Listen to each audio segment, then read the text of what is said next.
All right, we call to order the March 26th council meeting. What is a study session? Can we start with attendance and roll call? Mayor Pro Tem Wall. Here. Mayor Woodard. Here. Councilmember Murray. Present. Councilmember Doyle. Present. Councilmember Page. Here. Councilmember Sonmore. Councilmember Matsumoto Wright. That concludes roll call. Thank you, City Clerk. We'll move on to general public comment. Do we have any comment in person on or online?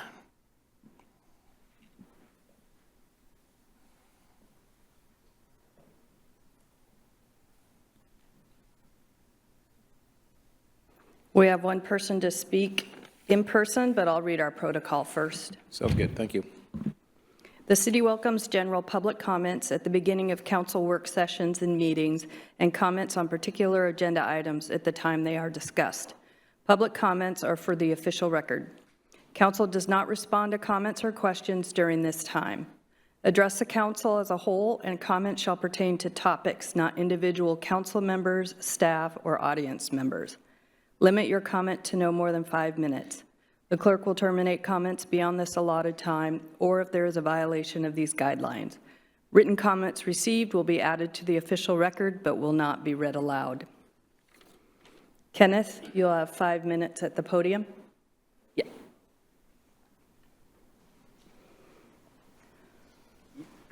Are you going to use the counter? Oop, hello. Oh, that's loud. Hi, everybody. My name is Kenneth. I'm here to talk about the Candy Cane Park Playground. My wife and I moved here about 6 years ago. Next month will be 6 years. Originally, I'm from Northgate area of Seattle, and we have a daughter. She turned 2 last week, and we absolutely adored Candy Cane Park Playground. It's probably not hyperbole to say we spent about between every day and every other day at that playground with my daughter last summer, weather permitting. I thought it was fantastic park, and luckily it was about a 1 to 2 minute walk from my house. And I know, I'm well aware Mountlake Terrace has multiple playgrounds and lots of nice parks, but the difference between walking to a playground and driving to a playground with a 2-year-old is pretty big in my eyes. And I felt like Candy Cane Park in general had a lot of good amenities. Lots of street parking. It had the covered, the gazebo there with the picnic tables, and had the barbecue, and then there was the path of the concrete path, so older kids could ride their bikes around the path while younger kids played in the park. Anyway, I thought it was a great playground, and to see the news earlier this week that it had failed a safety inspection, and then it would be removed, and then there was no timetable really to replace it, was kind of a huge punch in the gut. You know, and hopefully I'm not being too dramatic when I say it was pretty devastating to my family. You know, I know there's lots of important things going on in the world. One little playground and one medium-sized city is probably not the biggest issue, but I figure we're not here to talk about world events. But this is my first council member meeting. Maybe you guys are. Maybe you're going to talk about the Strait of Hormuz or how to fund TSA agents next. I don't know. But for me and my family, that losing that playground was kind of like losing a neighbor that you really like. And I really hope there's a plan other than what I saw online. You know, it was just kind of general, like, oh, there's no budget. And we don't really have a timeline, maybe a few years down the road. That was very disappointing to my family. And, you know, I'm not going to pretend like I know anything about budgetary concerns from municipalities, but I hope there's a path to opening that park in the very near future. And that's all I got. I should have written something down, but I appreciate you guys' time and letting me talk. And I was told it's not rude if I leave after making my comments, so I probably won't stay for the whole meeting, but thank you very much.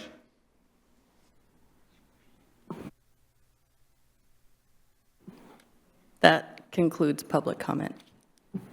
Thank you kindly.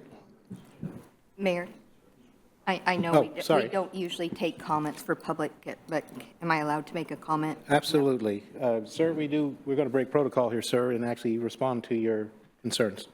Because I think I'm talking on behalf of the council, and correct me if I'm wrong, is we do care about your comments, and thank you so much for being here.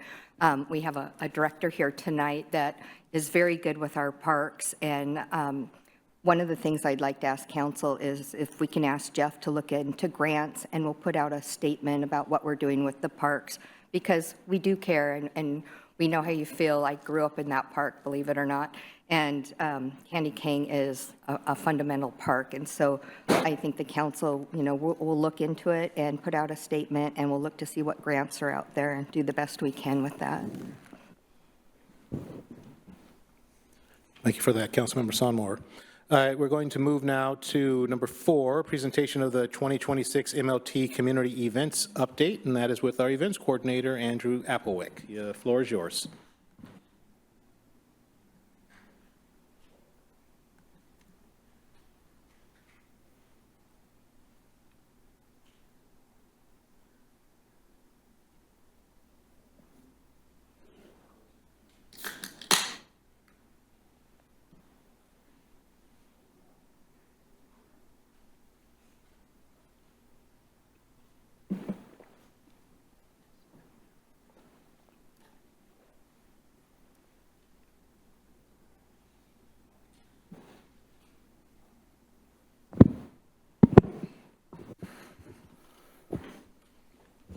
All right, good evening, Mayor, Mayor Pro Tem, members of council. My name is Andrew Opwick, and I'm the events coordinator for the City of Mountlake Terrace. And I'm here to share with you guys about our 2026 community events and all the fun stuff that we have planned coming up this year. Just going to kind of run through, let you guys know what's going on, the partnerships that we've developed over the last couple of years, and how those are moving forward with events currently, and how we look at them down the road. Nice little photo of our 3rd of July family celebration early in the night, so crowd probably triples, quadruples after that time. So we're going to go over the 2026 event calendar, talk about the expansion and really what that's looked like over the last 2 years, 3 years as a whole, what the community investment is as far as attendance, support of it, their input, and then also just go over the sponsorship guide and let you guys know what's going on there. These are 2 great photos of employees enjoying our events, and so I always like to highlight that being able to get them out at the events is really awesome. Community events connects with 3 of the council goals listed here. Just try to make sure that we stay in alignment with what your guys' vision is for the city and make sure that our events are mirroring that and the same goals that we're moving forward with as a whole through the Recreation Department, Recreation and Parks Department. Here is our fun long list, so I'm not going to go through all of them, but if you guys think that I'm busy, it's going to start up here real soon. We do have a lot of events happening now through the end of July is really our peak time. The Diversity, Equity, and Inclusion Commission has a couple events on here. You'll notice the MLT Parade is listed on here just because it is something that the city looks forward to, and so making sure people, if they go to our website, they see it. This is all listed on the MLT, cityofmlt.com/1758 page with all of our events. We do have partnership events with Snow Isle Library and the school district as well, but we have quite the load this year, so it was hard to fit them all on one page. In 2025, we expanded events by adding 2 new events. We added a Bubble Play Day over at Evergreen Playfield 3, which had around about 300 participants come out. More of the adults were, I think, were excited than the kids, which is great to see because they're excited, they want to come back, they want to bring their kids, they get to spend 3 hours out there playing with bubbles, love it. And we did a first-time Luminari walk down at Lake Ballinger. That was a lot different than I thought it would be. We got a lot of traction. That park looked better than I could have imagined, being able to light those trails. And hopefully with the expansion of the west side opening, we'll be able to kind of expand our route there and be able to run it over the viewing platform areas as well. As some of you may have seen today, we put out our official announcement and news release for MLT Pride on June 5th. Prior to this meeting, in the last 4 hours, it's gotten 140 engagements, 15 shares, 16 comments, so definitely shows it's something that our city is looking forward to, and that is spearheaded by the DEIC as well, just to make sure that we're listening to our community and really what they're asking for, and it seems to really be showing in just the immediate response we have. Some of these photos right here are our Terrace summer nights in the plaza, down at Terrace Creek Park, and just the families being able to come and hang out together. Looking at our community investment, events aren't just here to be something flashy, be a title, draw people in. It's really who shows up and how they show up. So the last couple of years, 3rd of July has been averaging right around 10,000 attendees, which is triple what it was kind of when we took it over. Terrace Summer Nights artist applications for our music nights has grown from 16 to 49 now. So for 4 nights of music, it's really hard to really evaluate that. We do have a great committee that's done it to be able to kind of go through and be able to select artists. Those will be announced here in May. All Terrace Summer Nights events, music and movies, have increased about 50% of attendance year over so far, from 24 to 25, which is great to see. Just people buying into it, hearing less comments of, oh, I didn't know we had events in Mountlake Terrace, to, oh, I was at that last event. And both new events, the Luminaria Walk and Bubble Play Day, had over 200 attendees at each one. So that was just a cool little stat to kind of know that we're starting new things and people are showing up for them. We do have a sponsorship guide that goes out every year. This sponsorship guide lists out all the sponsorship opportunities for community events that our city hosted. In 2025, we moved to a tier status instead of overall just general sponsorship and having dollar amounts allocated randomly. So now it breaks down what your sponsorship is. If you're presenting silver, gold, activation, just gives more opportunities for groups to be involved. And as part of that, the chamber members, to boost their value in being part of the chamber, the community partner level is the one that really is focused for our smaller community, smaller businesses, and anybody who wants to be a part of the bigger picture but may not be able to do 2,000, 1,500. And so they all get $100 off that sponsorship level so they can be a part of it, which then gets them recognition on the community partners banner that's displayed at all of our events. Had a couple of people last year come up to me and say, oh, I just hired them. It's good to know they're supporting your events. And I think that's really awesome to see that people are connecting those two, and we want to continue to support our local businesses as well. Here's just a little montage of our photos. Starting in the top left, we have our Juneteenth event. Going right is 3rd of July. Keep going, we have outdoor movies. Then we have Terrace Summer Nights in the Park, National Night Out, more Terrace Summer Nights in the Park, Bubble Play Day, and our Luminaria Walk. So doing a lot in the community, a lot of happy faces, a lot of smiling faces, a lot of repeat customers, but there's always room to get more of our community out there. So now I'll open up for any discussions or questions that you guys may have for me. Questions, comments, feedback? Councilmember Sonmore. Since we're looking at the budget tonight for the end of 2025, can you tell us what the budget was for 2025 and how much we spent and how much partnership? We just had a meeting with Waste Management, and they told us about the $20,000, and that was wonderful, but I was just wondering what the full investment was. Yes, so in 2025, our events cost us just over $56,000 to pull off all 19 events for that year. And total sponsorship dollars was over $48,000. So the direct impact to the budget was just over $8,000, which is under what our overall budget was for events. Good job, thank you. Yes, direct cost, not including my wages, but just overall event to event straight up. So, yes, thank you. Councilmember Murray. Thank you, Mayor, and thank you, Andrew. Excited about, appreciate all of the events we've done and excited about kind of the continued expansion of events this year. Did have a question specifically about the sponsorships. Talked about the banner, and so I assume there's a deadline for that in order to participate and get recognition throughout the summer. What is that? Yeah, so the community partner banner, I have it cut off, I believe, on June 20th, because that's the latest turnaround time that I can do for community partners. I can take individual sponsorships up to about 3 weeks prior to that event.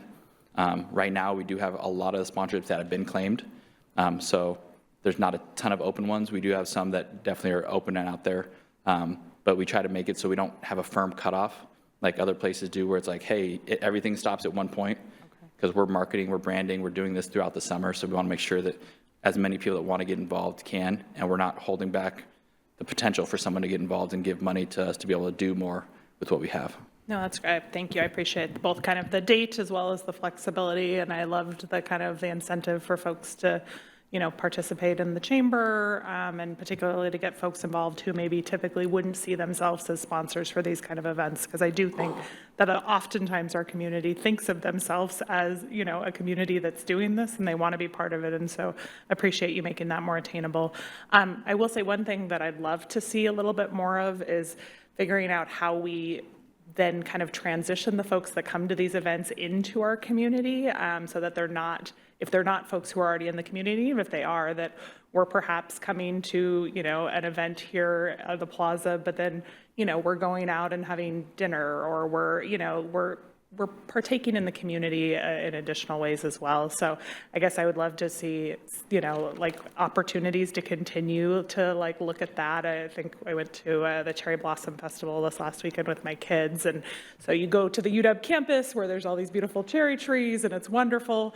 But what they did really well is they had, their local business community was celebrating, and they had a theme, and the business community had different offerings around the theme, and they provided directions to here's what they're offering, go check them out. And I'm not saying it has to be that complicated, that's a much larger scale than I think a lot of the events we do, but I guess just thinking about that sort of thing, how do we help folks to understand, when they come here, they don't just have to go to the 3rd of July event, they could go have, dinner at Diamond Knot beforehand, or, I think just trying to think about how we continue to build that connectivity so folks are seeing this, not just as a singular event, but as a way to spend maybe an entire day in Mountlake Terrace, seeing all of the great things that we have to offer. But anyway, I'm excited about the continued expansion of events. I saw faces I recognized up in some of those pictures, not just the staff, but the community. And, it is one of the places that I think I've had the most positive feedback in recent years from the community, is just how much they appreciate it, how much it has built and grown their sense of community and also connection with one another. So just appreciate all the work and excited for a fun and busy for you season. Others, comments, feedback? Councilmember Sonmore. I said Councilmember Sonmore. Oh. Mayor Pro Tem. Thank you, Mr. Mayor. Thank you, Councilmember Sonmore.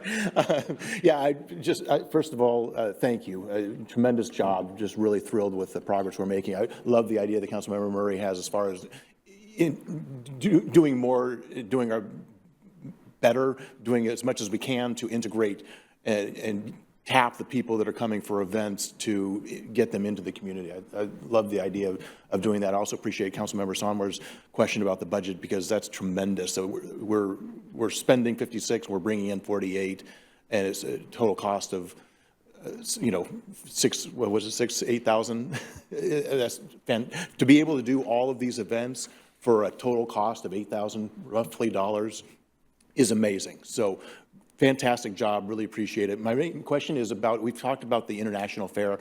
That's near and dear to my heart. I'd love to see us make some progress on bringing that to our community. We've kind of talked about it in the past. Where are we at as far as making that a reality? Staff have had conversations of really how to move forward with the loss of that previous event that we had here for 30 years. And I think really what we've come down to is trying to look at going to more of an RFP opening for 2027, but doing it with intentionality of making sure that we can kind of guide to some form of a multicultural event, looking for an outside organization to do that, but to also make sure that it's providing what we want in the same area. So being able to kind of make that partnership go, I think is going to be our best option for that. It's not my necessary wheelhouse, and so I just want to make sure that we're doing it within Recreation and Parks and city staff to align with that to try to make it a possibility. Just to follow up on that, then, where are we at on those conversations with other organizations and timeline for what we're hoping for at this point? Conversations have not started because the RFP has not been fully developed yet.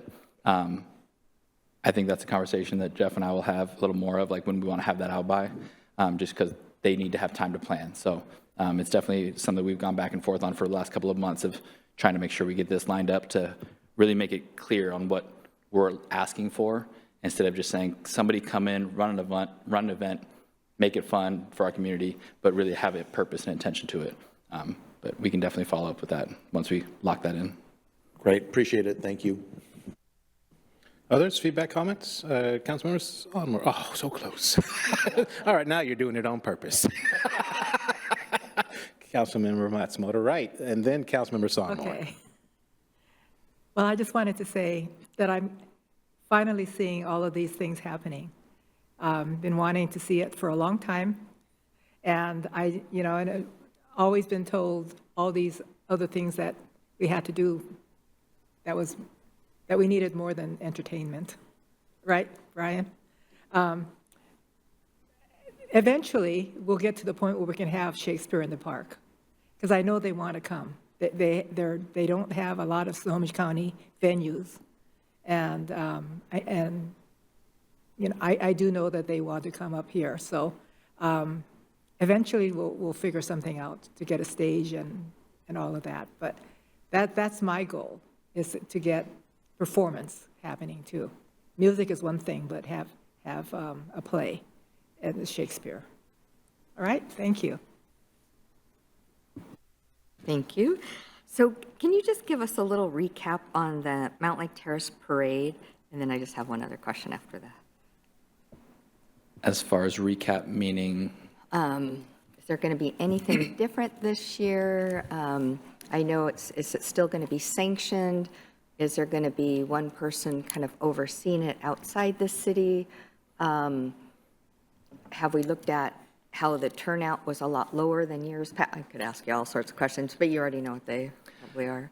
Yes, so the MLT Chamber of Commerce is running the parade. It is going to be Seafair sanctioned. They're working with the marshals in Seafair right now. I'll be supporting them as I'm able to, but they're going to be the primary contact. So Ariel King and Sarah Frost are the spearheading that with the chamber. I've worked with them on the logistics of understanding staging area, the knowledge that I have from the last couple of years of helping support that as far as load-in, road impacts, what the route needs to be. But they are looking at it. They're working with the Seafair as well as other cities who have done it. So I know they've reached out to a couple other cities who have Seafair parades to make sure they're doing it the best way they can and learn from some of the challenges they faced before. But they'll be hosting all the registration themselves and make sure that parade goes as smooth as possible. And those entry fees, do they go to the chamber then? I would believe so. I'm not sure how the fees and dollars get distributed between Seafair or the chamber or the host event, but I know they get to set the fees based on their communication with Seafair, and then it's based on different categories that they want to establish. And then my last question is, have you picked out the movies yet? Because I vote for Princess Bride again. I have yet to see that. So, just Movie curious if you- selections and musical artists are announced in May. So In May. I try to keep that across the board, so that way I have time to announce everything for Terrace Summer Nights at one solid point. So I try to announce early May. I do have some ideas, but I've also had some people share their ideas and thoughts with me. And so I just want to be intentional again with that selection and making sure that any sponsors that come in have the opportunity to still select a movie if they would like to do one. So will the movies mostly be geared towards children, though? I try to keep everything PG-13 or under. We That's will my not be stand. showing an R, but right now, the current ones that we were looking at, I think 2 of them are G and 2 of them are PG for the current ones that are sitting in the queue right now, but I still have sponsors that want to potentially have impact or say in what one they want to do based on how it aligns with what they offer and things that they're doing during the summer. Councilmember Doyle. Thank you. Now you have me thinking about movies. A note of appreciation for Pride. I was so excited to see that today, and I know a lot of people. We've talked to some people about it, and it's really meaningful to a lot of us here in the city, and it shows that we're a welcoming and inclusive city. So I'm really excited to see that. That's all. Any other comments, feedback? Mayor Pro Tem. Thank you, Mr. Mayor. I'm excited for a drag show for the Pride event. Are we able to work on that? And then I also wanted to follow up on Councilmember Matsumoto, right, as far as the live performances.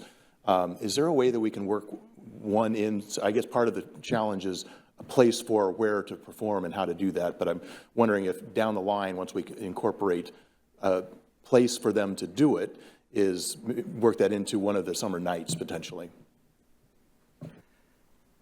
Yes.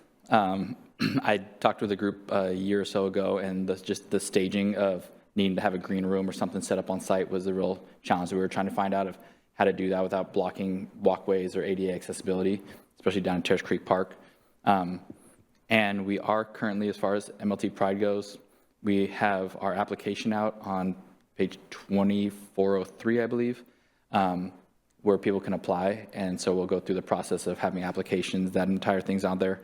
But we've also worked with Edmonds Pride to contact with some of their kings and queens that they've had that they are willing to return and want to kind of help MC or help guide.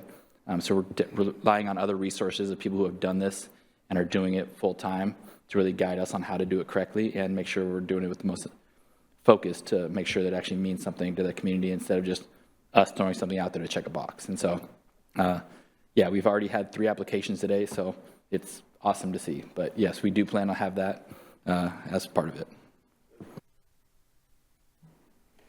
Any other questions, comments, or feedback? Looking around, we shall end with mine, which is actually this wonderful work, period, but I want to go in a different direction, and if this isn't your plan already, I'm clearly one of those people drawn to photographs, and I just absolutely love every single photograph in here because of the eclectic nature of humanity is shown on almost every one of these slides, which is just my way of saying if you don't have a plan to just literally have these on rotation.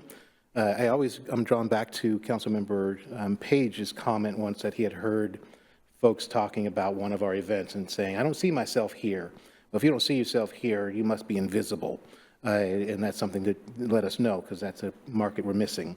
But nonetheless, if there's something you can do, and I mean, go through all of your photos. These are just the ones you selected here. And I would just say, figure out a way. I mean, TikTok now actually is promoting photos more of the videos. And I know Sienna's got a great footprint out there for us. So if you two aren't working together, we're missing an opportunity to really demonstrate who is in Mountlake Terrace. So that would be my feedback to you and my hope that you will go in that direction. That said, unless that inspired somebody else and they remembered they had more questions, we will release you into the almost evening. Good for you. So have a wonderful rest of the day. Thank you, guys. We'll now move to number 5, which is a review of the agreement with Musco Lighting for tennis courts, and that is with our Recreation and Parks Director, Jeff Betts. And before you get started, sir, I just want to do a disclaimer. Apparently in the honor of opening day in baseball, my hamstrings are trying to tighten up on me. So if I get up and walk out, it's not something you said. It is, I'm trying not to cry on the microphone because both of them are definitely threatening me.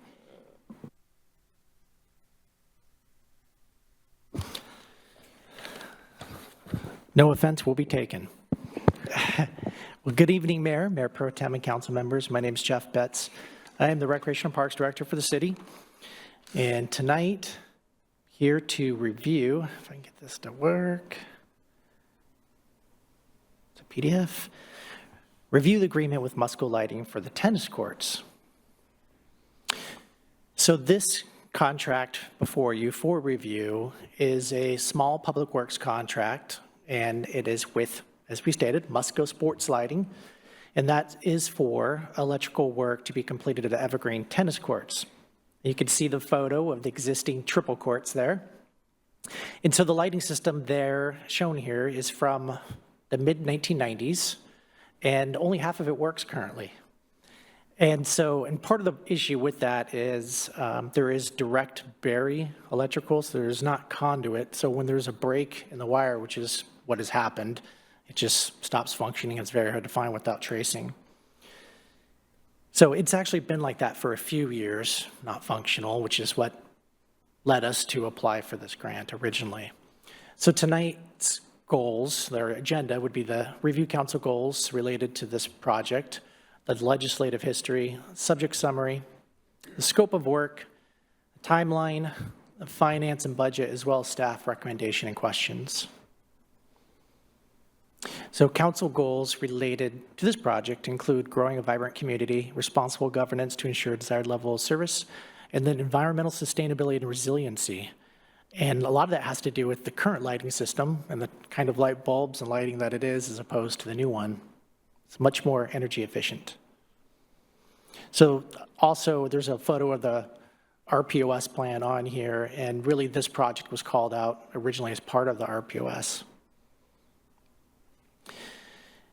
So the legislative history related to this in May 18th, 2020, that's how far back we go to when we actually came to council originally to apply for this grant. Council reviewed and approved a resolution to apply for the Youth Athletic Facilities Grant, funds for the tennis courts. And then in August 2021, the approval of that agreement. And then in February 2024, the city hosted a hybrid public meeting. And so we were here in this room. And so this was for both the Evergreen playfield as well as the tennis courts, where we reviewed the improvements and took feedback. And a lot of that was specifically for pickleball. So this project incorporates a change from the single court would be converted from 1 tennis court to 3 pickleball courts. So there was a lot of public feedback on that, with a lot of excitement in the community. So that was well received. Also, project updates have been held pretty much monthly with the Recreation and Parks Advisory Commission. So the summary of this project, this is an overhead shot from that public meeting where we talked about the overarching project.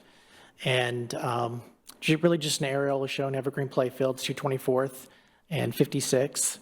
And the tennis courts there's a single court, which is number 5 in this image here, which is where will be converted to the 3 pickleball courts. And then number 6 on there is the triple tennis courts. And then 7 is the parking lot. So the scope of work included to this project would be replacing the existing poles and fixtures. And then that would be 7 precast concrete foundations, poles, and assemblies. It includes 18 factory aimed and assembled luminaires. And then there'd be all new conduit and a lighting cabinet, as well as remote lighting capability, which would allow access actually anywhere in the world to turn on or off. Also, this would be something unique to us, but it will have a feature of push button activation on the court. So anybody who walks out there can just turn the lights on themselves and play. Not have to call in or schedule. It just would be available to anybody that wants to walk out and play in the evening. It would be time limited, so nobody could go out there at 2 or 3 a.m. and turn the lights on. Just during normal scheduled time is what would be allowed. So this lighting system also has a 25-year maintenance guarantee. So 100% of all maintenance costs are covered by warranty. So we wouldn't have to go out and replace any light bulbs. And they're actually guaranteed to not go out within 25 years. And if they do, they come out and replace them. So this is a similar system, same company, similar system that we've installed at Evergreen Playfield number 1 and Evergreen Playfield number 5, and that we've also looked into for the other replacements. So they're all in the same software system. So the other improvements, this is part of a larger project. This is one phase of the Evergreen Playfield Tennis Courts project. So this is just the lighting. And so that's what this contract deals with, just to be clear. There will be other contracts that we will be pursuing to finish out this grant project that are part of the overall funding for the project, including court repairs, resurfacing lines and nets, fence replacements, some pathway improvements in front of the triple court, as well as some parking adjustments, especially to accommodate ADA parking down at the triple. And then, as I mentioned, converting that single tennis court to 3 pickleball courts. So timeline would be contract execution, and over the next few weeks, if approved by council at the next meeting. And then permits would be to follow, and then construction this summer. So this budget is reflective of the entire tennis court project. So the revenue would be, the one grant we have is from the Youth Athletic Facilities grant from RCO for $350,000. And then we have funding from the Capital Improvements Program for $209,000. And then the expenditures for this project alone, we have the Musco lighting contract, which is $276,570. We've included a construction contingency of 5% into that total to bring it to $290,400. And that's really just if there are any little things that come up that where we have a little funding to adjust for. And whenever you're digging and going underground, there's always something that could come up. And so it's good to have a little bit of a cushion there. So mentioned before that we did some community engagement.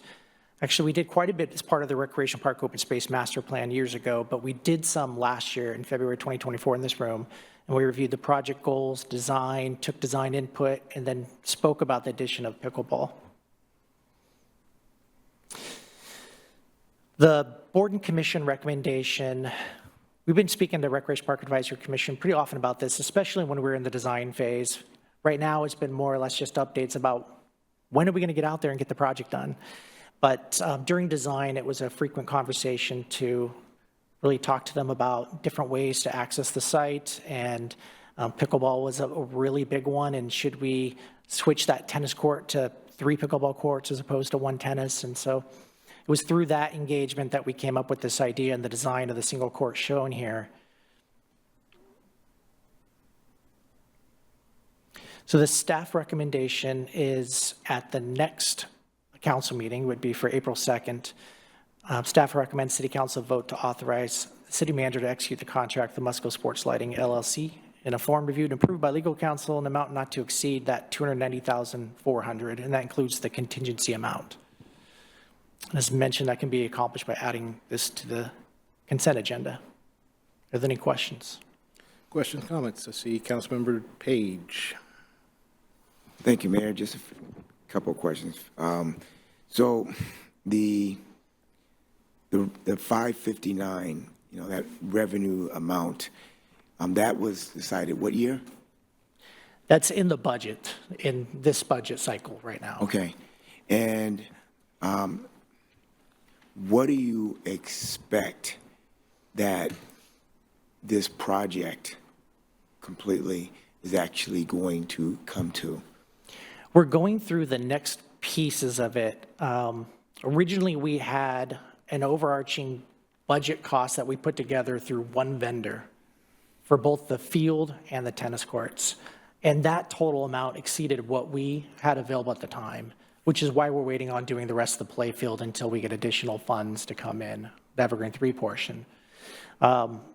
I'm not certain as yet as to what those are because we haven't gone through the bidding process for the fencing and the surfacing. We do have some quotes that are about 6 months old now, but we need to refresh those. Okay, so, after the contract lighting, which is $290 of that budget, we're expecting that this rest of this project is going to be significantly more than what you have for the budget, right? Yeah, absolutely it will be. I mean, it'll be this dollar amount is what we're expecting now, if that's what you asked. Okay. Yeah. For example, the court resurfacing we did at the Sonics court, that was about, I think it was about $65,000, $70,000. And the quote that we got for that as part of the larger project was like $120,000. So it was quite a bit more already. The fencing we're really working on because that seems like it's been a big budget issue for a lot of entities. And so one quote we got was $175,000 for the tennis courts fencing. So if there is a piece of the project that we have to lose, it's probably going to be that piece. We would have to go back to the grant funding agency, which we've already discussed this with them as well, and try to get that adjustment. And that was part of the other question. So are there other grant agencies in the pipeline to, add to what we got from the UAF? I'm sorry, say that again? Are there other opportunities for grants for this project to cover more of what's going to come down the pipeline, other than just what we got from this Youth Athletic Facilities grant? Potentially, there's some other ones we've looked into. One of them would be the USTA. So they have a facility grant program, but it's limited to tennis. So the pickleball court would be off limits for them. So it could only be utilized for that. And it's very small. It's more in the $10,000 range, the grant itself. Doesn't mean it's not inconsequential, but further than that, I think it's going to be tough in a couple of months to pull off a grant in that amount. And the last question I have right now is just this budget here total is earmarked only for this project, right? It can only be used for this project. Correct. Well, this is what is budgeted in the actual biennial budget for this project specifically. Okay. So, but they are capital improvement program funds. So those are utilized for many projects. Okay. All right. Thank you. Councilmember Doyle. Thank you, Mayor. Thank you, Mayor. Question, I don't play pickleball yet. I'm still hoping to try it. But one of the things I've heard about pickleball courts is they're quite loud. And there are 4 or 5 homes just around the corner on 54th Avenue West. I just wonder if there's been any discussion about noise and maybe some shrubs or something. Because I'm wondering if people there can hear it, even though you've got the parking lot in between. Yeah, I mean, potentially, I've heard that as well, that can be a drawback. It is a pretty forested park. You know, there's trees surrounding the park in general. You know, it may be something that we have to try to adjust to if it is too loud. I've heard of other parks and other facilities having to ask users to use quieter paddles. There's all different kinds of options for those. Yeah, I mean, there's been kind of a long-standing use of that park property for sports, you know, as far as evergreen playfields and the turf field, and that's pretty loud as well.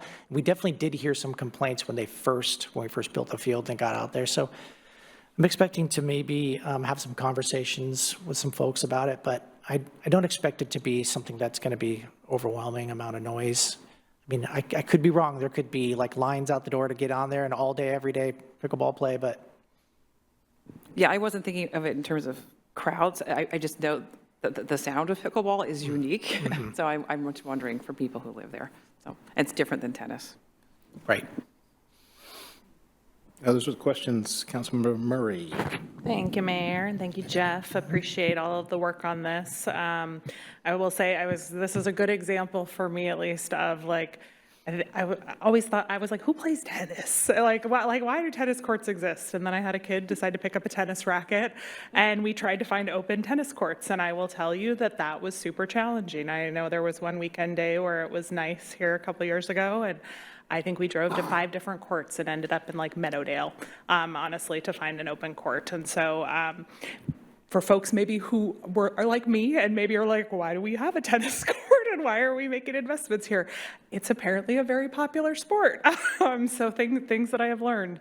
And I guess I will also just recognize, I think it was helpful to talk about just how long we've been talking about this specific grant process and how long these things take, because I think sometimes, I mean, I know I forget, so I was brand new on the council when we first talked about that 6 years ago, right?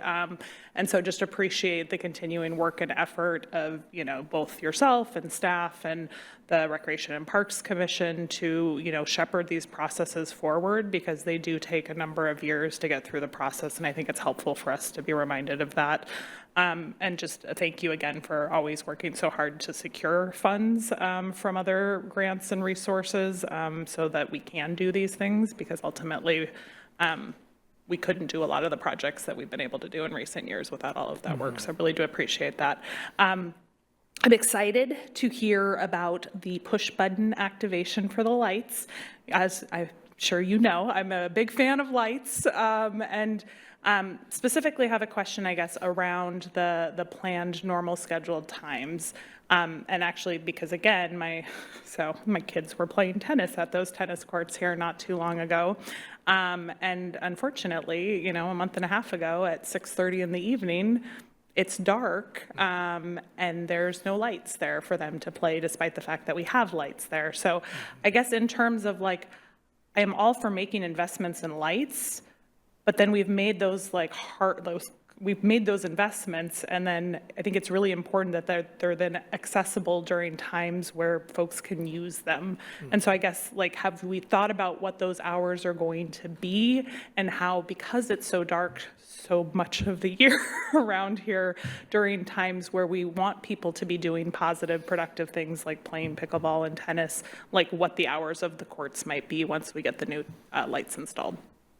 Yeah, we haven't ironed that out with RPAC as of yet. I haven't thought of it being any different than our field lights. So I think that the field lighting could be on until 10:30 or even later.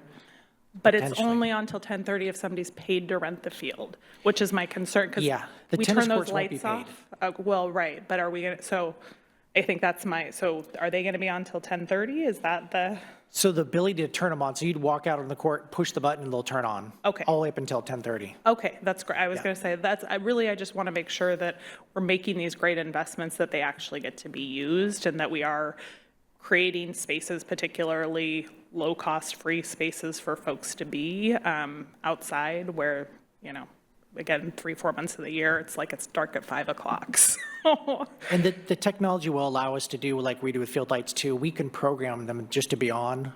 So there's different options for that. oh, okay, yeah, I mean, and that might be helpful, yeah, for our PAC to talk about as well, because I think for folks in the know, they would know there's a button, but maybe for more casual users, the lights being off would be a deterrent in and of itself. So no, that's I hadn't even thought about that. So, okay, well, I appreciate that that's something that's on the radar to talk about, and appreciate that we're looking at extending the hours of use for those things. So, thank you. Yeah. Others, comments, feedback, questions? Councilmember Matsumoto Wright, and then Mayor Pro Tem. All right, thank you. So my question is, have we gotten any recent money from the county for parks, grants and so forth? Yes, we received some funding, I think that was last year, for firefighters Memorial Park Playground that we're going to be installing this summer. And then did they ask for a list of what we would like to see in the future for the next round? It's a 2-year cycle that they did this year, so they switched to the biannual budget as well. Okay. All right, so I was hoping that maybe we would squeeze a little bit of money into this, but, and one question is, I saw that the pickleball court, there's 3 why couldn't we fit 4 in there? So one of them is an accessible court. Oh, okay. So there's a net, we'll go back to the image here. Oh, here it is. In the middle, there's like a fence that separates them, Oh, I a really see. short fence there. But yeah, one of them is an accessible so that people can get all the way around it. Okay, that makes sense. Thank you. You're welcome. Thank you, Mr. Mayor. That's a great question. I was wondering the same thing as far as why we can't fit 4, but it's a good explanation. Makes sense. And I did want to just clarify that this is coming from the capital budget, not general fund budget, where we have other challenges. Capital budget, and it's also already budgeted, and we'll be able to approve this on the consent calendar. So unless there's any concerns, we'll be good to go next week. Councilmember Murray. Thank you, Mayor. Thank you, Councilmember Matsumoto Wright, for the question. Actually, it prompts a question for me in terms of accessibility. I guess I'm curious, knowing the steepness of that path, I'm curious what, the accessible side is at the side further from the street and probably further from the parking lot. So I guess I'm curious about the why, and if we've thought about how that impacts people's ability to access that space. Yes, we've done nothing but talk about that actually in the last few months. But the reason why it's becoming more complicated now is because we've decided to phase this as opposed to doing the whole project at once. And so you can see this pathway. Right now, there's stairs from 224th that lead up, right? And so the entire site plan is to ramp that. So from 224th, it'll just be a nice, easy ramp all the way up to the ball field from that side. And then we would also ramp down access to the single court from there. And so the ADA access would actually come from the Evergreen parking lot by the restroom. So we would create new ADA parking right there so you could just come straight across. So it's harder to make it accessible from the lower parking lot, but because we're not doing that portion of it, that ramp is not going to get built yet either. That's going to be part of the ball field part of the project. So we're creating accessibility from the lower part of the lower parking lot for this project. Okay. And so it actually is under the slope requirement right now. We just have to actually add one flat area in the meantime, just so there's a landing. So it's reasonable and we're able to do it, but that's going to become a temporary setup until we get the rest of the funding to get the project completed. Well, thank you. I am not surprised that there's been so much conversation about it, but I appreciate that there's been so much thought put into how to make it work, given kind of where we're at with the project. So thank you. Any other questions, comments, or feedback? Seeing none, we'll end with mine, and we'll pick up right there. So the old man in me, get off my lawn, is fighting the kid in me. Yeah, I'm looking at this accessible path. The kid in me sees a long stretch of a whole lot of fun. So the old man in me wonders, are there going to be bollards? Is that how you say that, or something like that, to kind of break that up? I mean, I recognize it's accessible, but at the same time, I see bicycles, I see skateboards, I see rollerblades, I see lawsuit. So just putting that out there, like, is that a concern? And if not, why is that not a concern? I think there's traffic calming techniques we can do for those kind of things, even on that ramp. It will be curbed also, so you won't be able to just drive up it. But yeah, that'll be something that we'll talk about to make sure that, try to preempt any issues that are potentially come up. Yeah, just putting it out there, because like I'd love it. I'm so happy for that. It's always weird that there were stairs there and then it does go flat, but it's like, if I can't get up the stairs, who cares that it's flat here? And if I'm all the way flat, I got to go all the way back because I can't go down the stairs. So I'm actually now pissed because you wasted my time. So in that regard, that's wonderful to see that's in the design. But I think I just heard you say that that's part of the ball field, so that's actually Correct. further out. So, but nice to see it's in the design at least. I'll leave it there. Excellent. That was my only one because everybody else answered my other questions that I had, or asked the questions, I should say. You answered them. Appreciate you. That said, you are welcome to flee into the almost night. And we shall move to, thank you, sir, appreciate you. Thank you. And we shall move to, looks like number 6, presentation on the fourth quarter financial update, and that is with our financial director. Welcome to the floor, and our senior accountant, excuse me. Welcome both to the floor, and the floor is yours.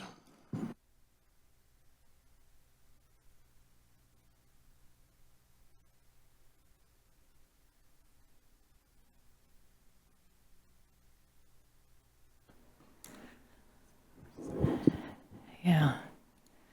Okay, good evening, Mayor, Mayor Pro Tem, council members. We're here to present we'll get it up here, the 2025 quarter 4 financial report.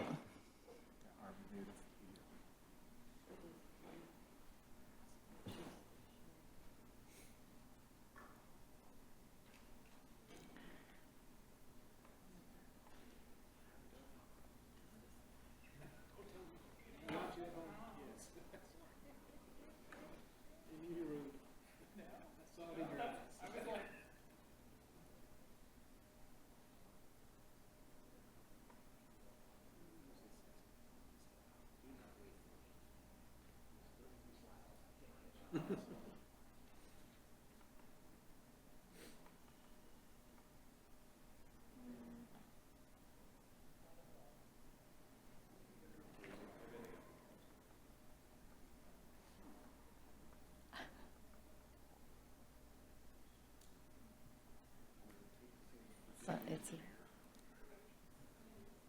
different one. Isn't it?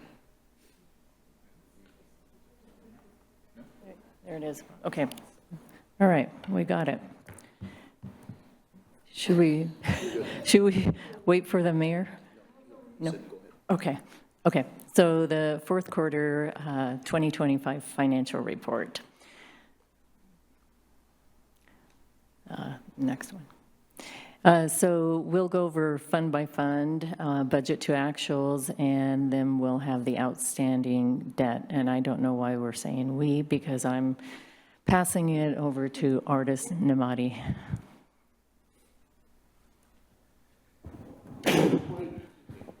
All right.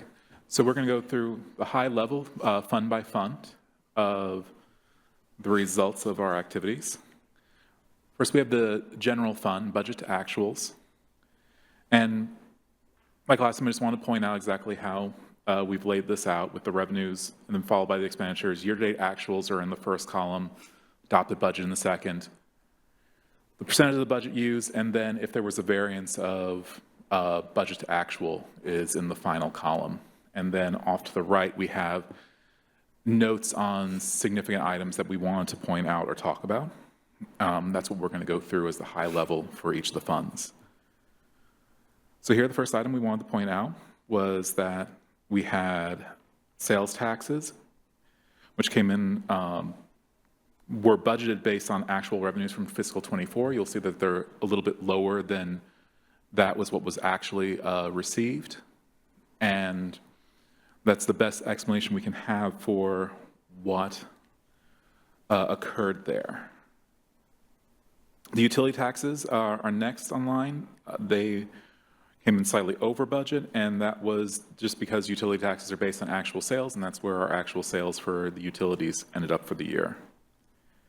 Gambling taxes are down for the year. This is mostly due to the bankruptcy proceedings still going on with the local casino. And much like last presentation, permits and other CD fees are lower than forecasted, and they ended up being lower than forecasted through at the end of the year. On the expense side, service and reimbursement from other funds were conservatively budgeted and came in under. And then capital outlays, the only one in the general fund, is related to the ARPA funding and using up that funding that was required. Yes, go ahead. Who do you got? Councilmember Sonmore, and then we'll go to Mayor Pro Tem. Can I just ask you a question? Because I'm getting a little confused already when I was looking at this. Sure. Because usually when it's in bracket, it means a negative number, and we usually do them in red.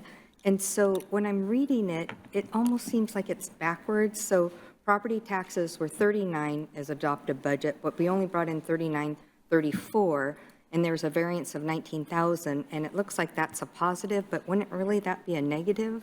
And it's also like if I go down to reimbursements of other funds, the adopted was 3,669, but we actually only spent $2,697,000, but the variance is 964 in parentheses, so wouldn't that be a positive?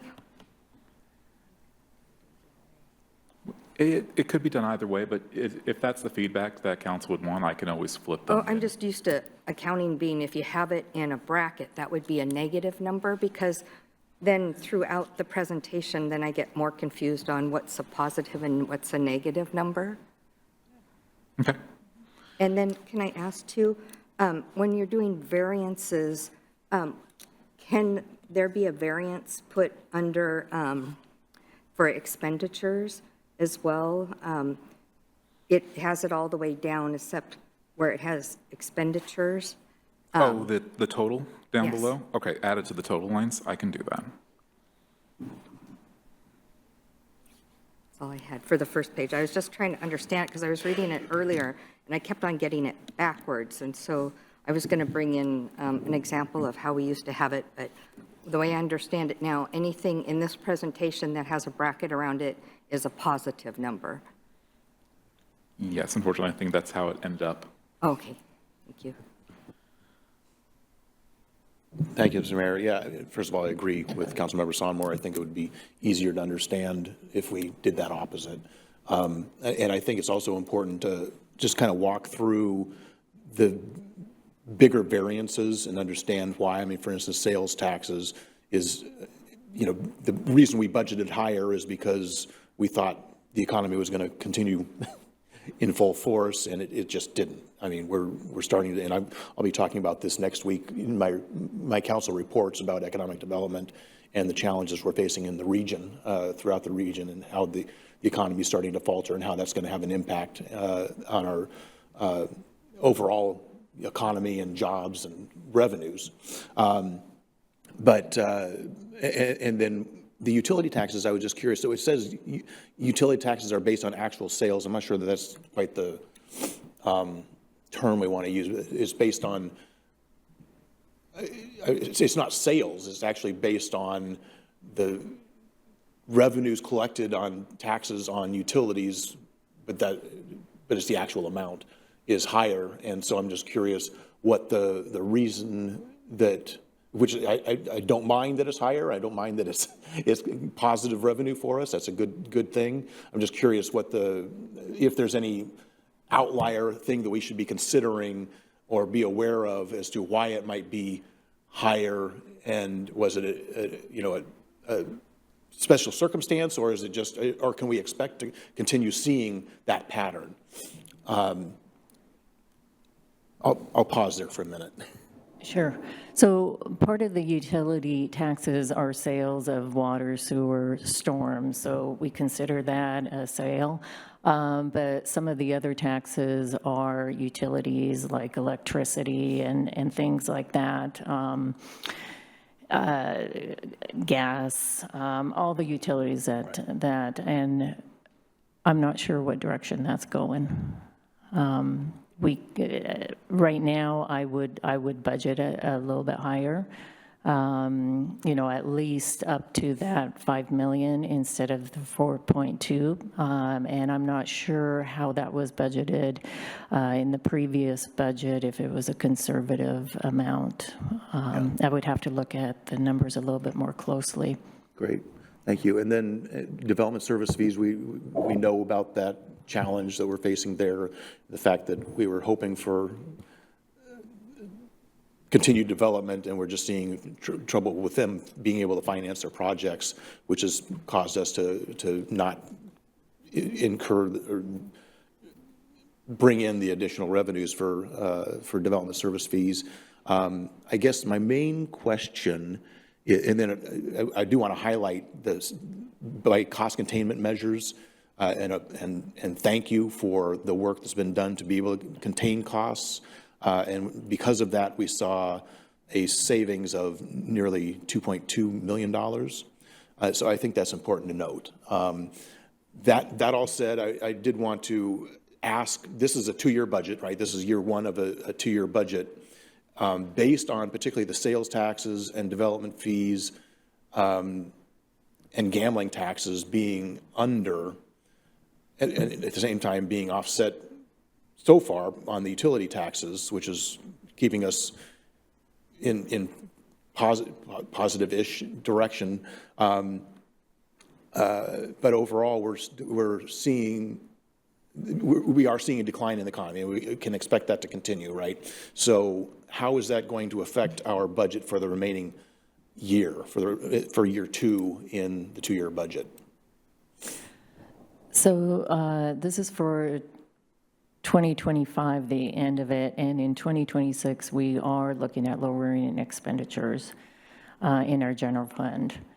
So, and the gambling tax, I want to just mention that there is a bankruptcy proceedings that are going on, but we are receiving the revenues, and some of these revenues you'll see in the 2026 budget that they came in 2026 for 2025. They were a little behind on the quarters that they were paying on, and we have collected that so far. So I'm not sure where that part of it's going. We're kind of expecting this year, 2026, they're continuing to pay. And the expenditures, we are looking at those, and we have already made some cuts. Yeah, I guess what I'm seeing overall is a difference of roughly, $2 million being offset by about $1 million in utility taxes. So, but $2 million in reduced revenues from sales taxes, gambling taxes, and development fees, and then additional $1 million, so it offsets. So we're still running about $1 million shorter than we budgeted for 26, right? So I guess I'm just concerned about those numbers, but recognize that we're continuing the cost containment side of things, and we'll have to see reduced or an impact on services because of the reduced revenues that we're now starting to see occur.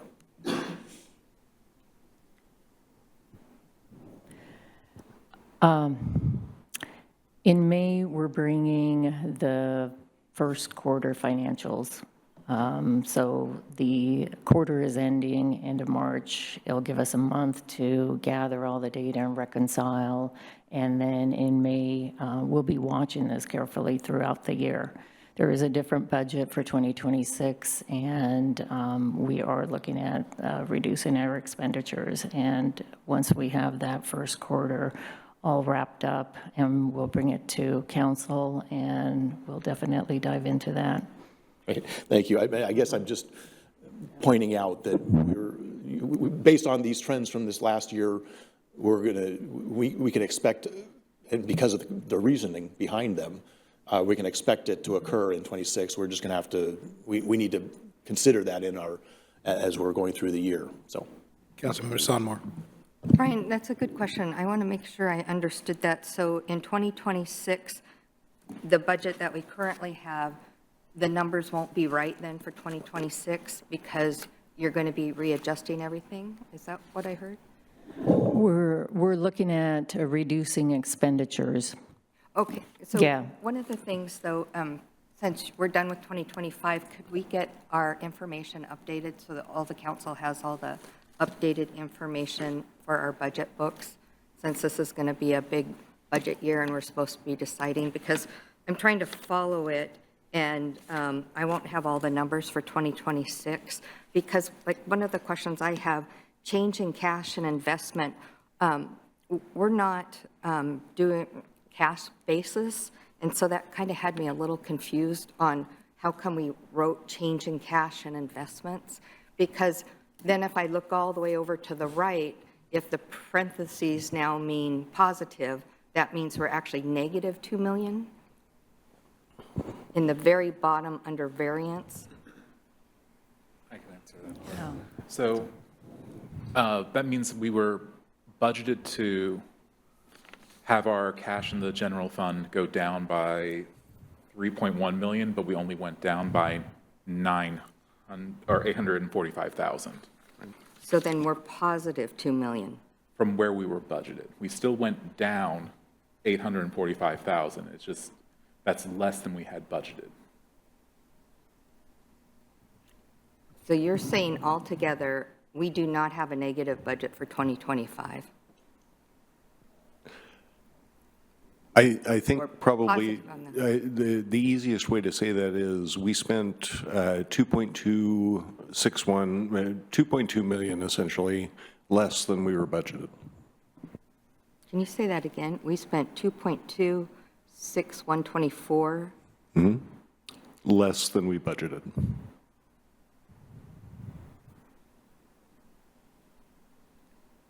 Okay. And one of the things I know I asked last time for a line item budget, but usually, since it's so important, you know, our main goal of being on council is making sure that we're doing the right thing with our budget, is can we get, and I think Brian was alluding to this, and that's why I wanted to follow up with Brian's question. Usually we get a budget by department and a budget by program. So it would be the department, like police and finance, and then we get a program like youth and athletic budget, so we can kind of see the numbers, because they're kind of all buried in here. So if I wanted to see how much council spent for 2025, I don't really know based off of what I'm seeing here, because it's all kind of lumped in together. Right, so the way we chose to present it here is at the fund level, mostly because that's how it was approved in the budget process, so that it would line up that way.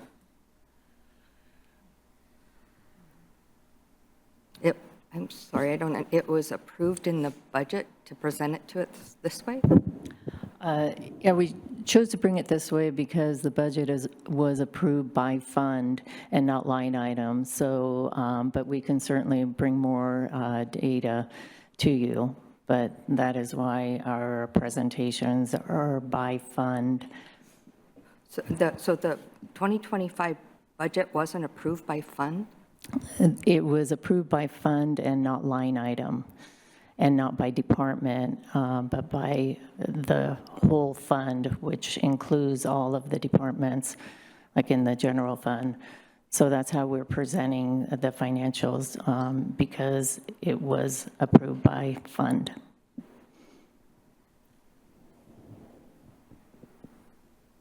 So just one more time. So the 2025 budget was approved by fund and not line item? Correct. Okay. Mayor Pro Tem. Thank you, Mr. Mayor. Just to follow up, I think the way it's presented maybe can be fine-tuned a little bit, but it's fine. I like the way it's done by fund, and we'll get more into that in a little bit. But I would like to have, not necessarily in the presentation, but as attachments or additional materials, what Councilmember Sonmore is asking for. This is kind of what I've been asking for years, to be getting on a monthly basis. I prefer to have it on a monthly basis, but if nothing, at least quarterly, to have it by, line item, so that we can go through and really track. We don't necessarily need to have, because that's a lot of detail for a presentation. So I get not having to do it or not doing it in the presentation itself, but we should have the materials. And so we should at least have the line item by department and whatever, so that we can track that and see how we're doing. So that is something I'd like us to be able to include in future presentations as materials, additional materials for us to review. Thanks.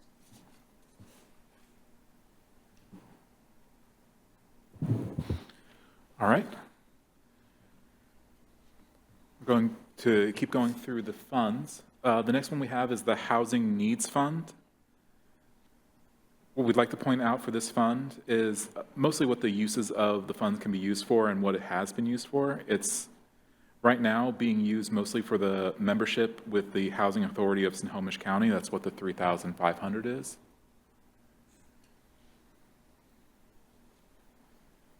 Next, we have our strategic reserve. Oh, sorry. Hold up. Yes, please. Mayor Pro Tem. Thank you, Mr. Mayor. And this is one that, and I'm going to be asking for a work session on another one later, but I'd like to have a kind of work session on the housing line item, and as to how it's being used, how we can consider better utilizing it, also incorporating in the 1406, potentially $1406, to be able to, and then, anyway, I think there's a lot we can be doing with this fund to help address the housing needs and challenges we have in our community, and so I'd like to just ask for a work session on this program in general, and figure out how we can be better tapping into these dollars. Yeah, Chris Collier with HESCO is, I believe, expected to present to you on April 9th.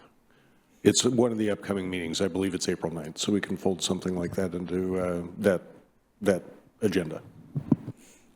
Great, and just to clarify, so we budgeted $22,000 for services, but we only spent $3,500 of the $22,000, and that was for a membership with HASCO and get the services of Chris Collier and team. But yeah, I think, so one of the things I guess maybe we can ask Chris during that presentation is how we can be tapping into, what else we can be doing with this line item in the budget, and how we can tap into the $1406 and just those are sales tax dollars that are being collected for housing needs, and we have access to a certain portion of those dollars that are currently going into the county budget that we should be using for our community, but we need to have a plan for how we do that. So anyway, I think those are just, like to spend some more time on the housing issue and budget. Thanks. Councilmember Sonmore. Thank you, Councilman Wolf, for bringing that up, because that was one of my questions too, because our proposed budget for the housing for 2025 was $270,464. So is that what's still in our remaining budget? That's why it's hard to tell in our budget housing need. If I'm looking at this page here and it shows the total budget that's left in there, is that still there? I think that's the dollar amounts that Brian was talking about. Right, so what's here is the changes. So the fund has increased by $5,000 800 from where it started. Follow up on that. I think that's a good point, is this is just the budget. But what Councilmember Sonmore is looking at is the total of funds that are available in that fund that aren't necessarily accounted for in this presentation, I guess. But there is more than, that's what we budgeted, but there's actually more in that fund available for housing needs. So just maybe somehow we want to figure out how to incorporate that into the discussion in the future. Yeah, to basically add cash balances in future presentations. Okay. Next fund. Councilmember Matsumoto Wright, thank you. Thank you. So we don't know how much the 1406 money is, do we? Total, I don't know off the top of my head. It's the revenue generated is not very much per year, but it adds up year over year. I think we've had it for 5 years now. So so what AHA is trying to do is to have all the cities pull it in so that we can actually do something with it, because certain cities are actually using it for helping people out with rent, which is not exactly helping the future, because that's just helping people out with rent is one thing, but it doesn't, the money that then doesn't go for anything beyond that, for any future housing and so forth. I know it sounds harsh to say it that way, but and so that's what AHA is trying to do, is to gather all the cities together so that we can actually get something accomplished with the monies they've pooled. So that's why I was wondering if we got our money and what we did with ours. Is that what it comes into? Go ahead. Mayor Pro Tem. Thank you, Mr. Mayor. Yeah, I believe it's a roughly $20,000 to $30,000 a year, if I remember right, that we're bringing in for $1,406 from Mountlake Terrace. But yeah, then you add that up over 5 years, so that's now $1 million, or million, doing the math right, no, a couple $100,000. Sorry. Dreaming big. Budget math. But yeah, so it's, I mean, we've got, that's I think where we get to the 275,000, something, I don't know. Anyway, it's, but we've got those dollars that we haven't been spending but should have access to, or should be able to tap into if we could develop a program around it. And ideally, there are other communities that aren't using these dollars, don't want to use these dollars, and we're happy to use those dollars to be able to serve the South County region with more housing needs. So anyway, yeah, I think there's a lot of opportunity here, and it's well worth a focused discussion on housing needs and the budget that we have available to be able to help address the challenges. Thank you.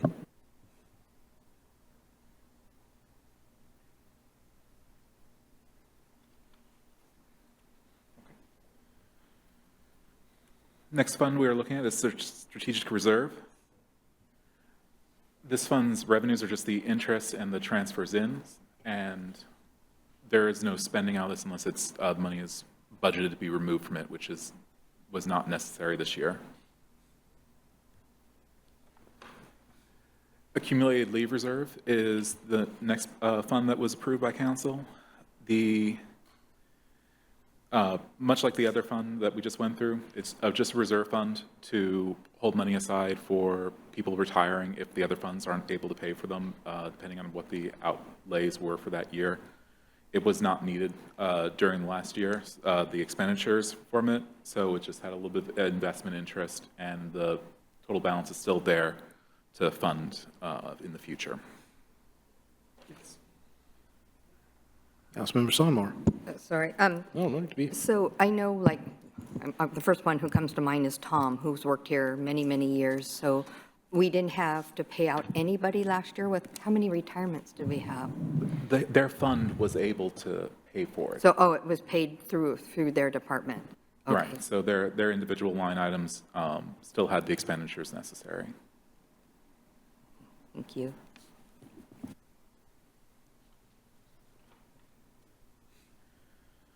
All right, next is the Recreation Fund. The main item I wanted to point out here, and it's the same that was in the last presentation, the aquatics ended up being about 71% of its budget, and that was mostly due to the pool closure for maintenance, which caused it to be lower than forecasted.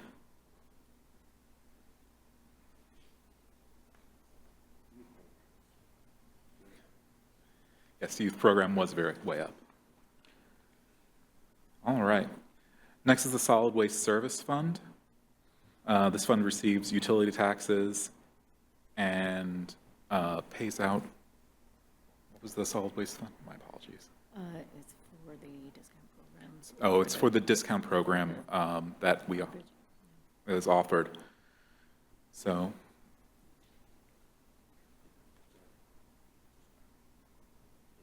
So thank you, Mr. Mayor. Right, so we set aside that was from the property tax, right? The $50,000 we said we were going to use for helping, or this is separate? Okay, this is, right, but, so the 50,000 from the property taxes when we did that previously to help with utility payments, where is there a line item? That's not in this? That's not part of this fund, yeah. Yeah, but, okay, but, so that would be one, I'd just be curious what the use is. And this is for helping discount, is that right? So we have a $50,000 in revenues for utility taxes, and we're spending 74. Yeah, so we're spending 74,000, and this is for discounted.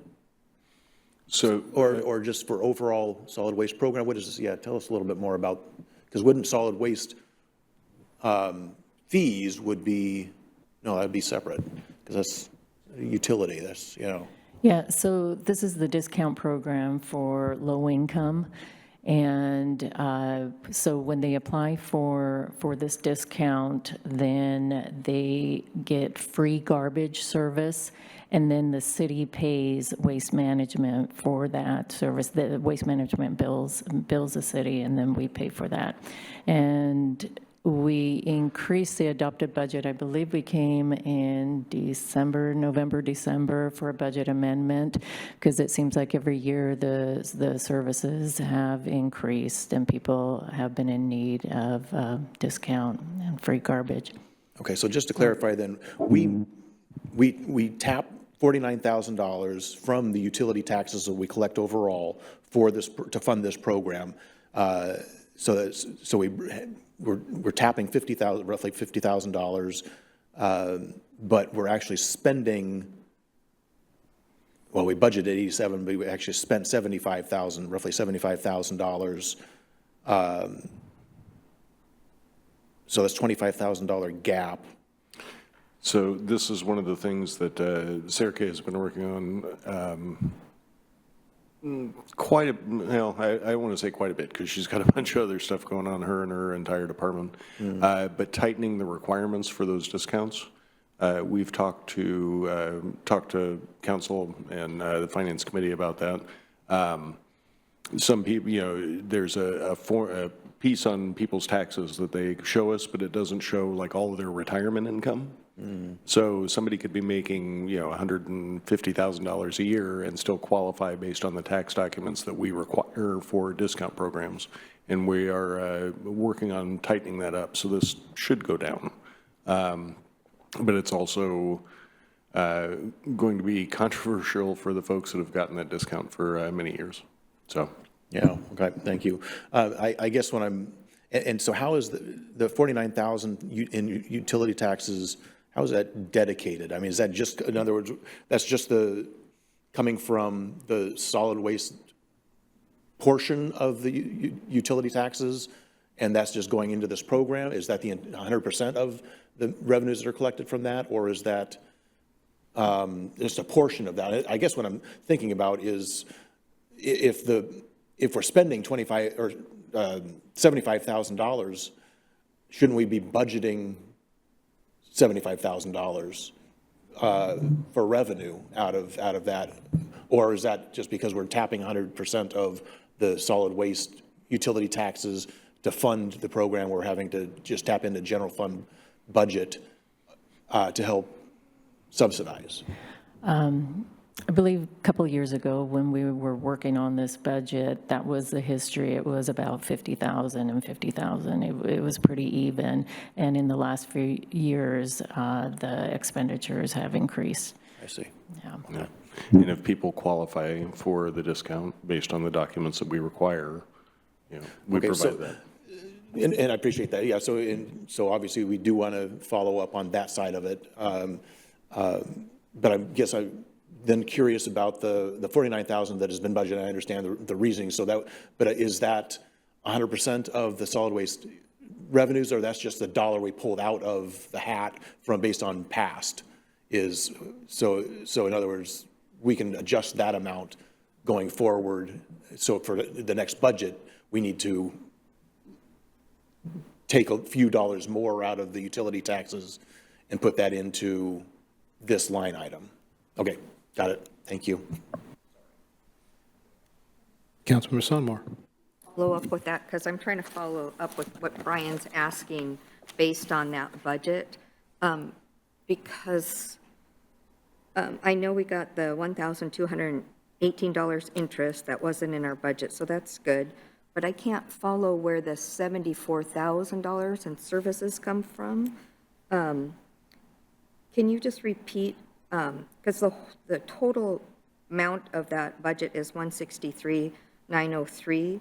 But does that mean that, aren't we capped per year on how much we pay out in people requesting fees? Aren't we given a certain amount of money, or are we just paying it all? Because it looks like we're actually going down by 2030.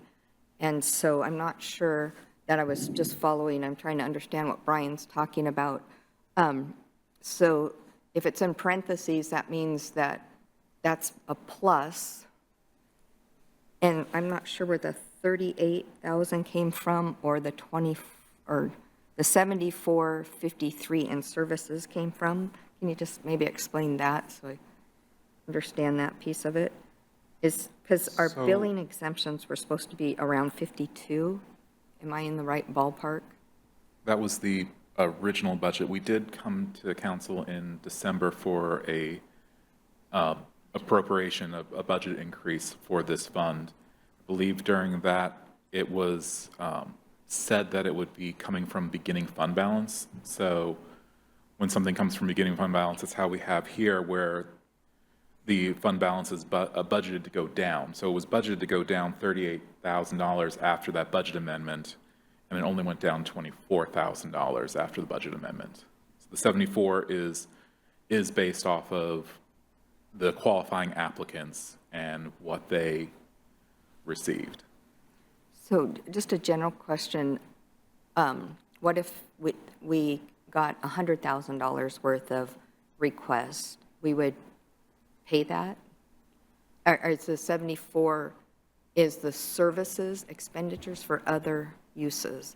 So services, and this is just a fund to pay back. So we paid out 74,000. Because I don't, and then the 87 is, in addition, you had 52, but you increased it in December. Council approved the increase in December. So if we have, or November, whichever date that was, yeah, the budget amendment. So if we had, as your example, $100,000 in requests, we would have to come back to council again to request that council approve the bump from 87 to 100. Yeah, and that's why it's kind of hard to understand this, because we don't have like paperwork in front of us that say the amendment. I'd have to go back to my amendment and look at it. So that's why we're asking you all these questions. But so in the future, you won't be coming to us because you've forecasted for the and projected budget for the next 5 years, that it will be going down? And so when you amended it in December, it was because we had so many requests? Correct. And we just amended it for 2025. So you're going to, Each budget amendment would be for the year that if we're seeing a difference, if we're receiving more money or if there's a need, and we would come to council and have council make that decision. and I just have some concerns about people that really need this money, and and it's just like the court costs that Brian always complains about.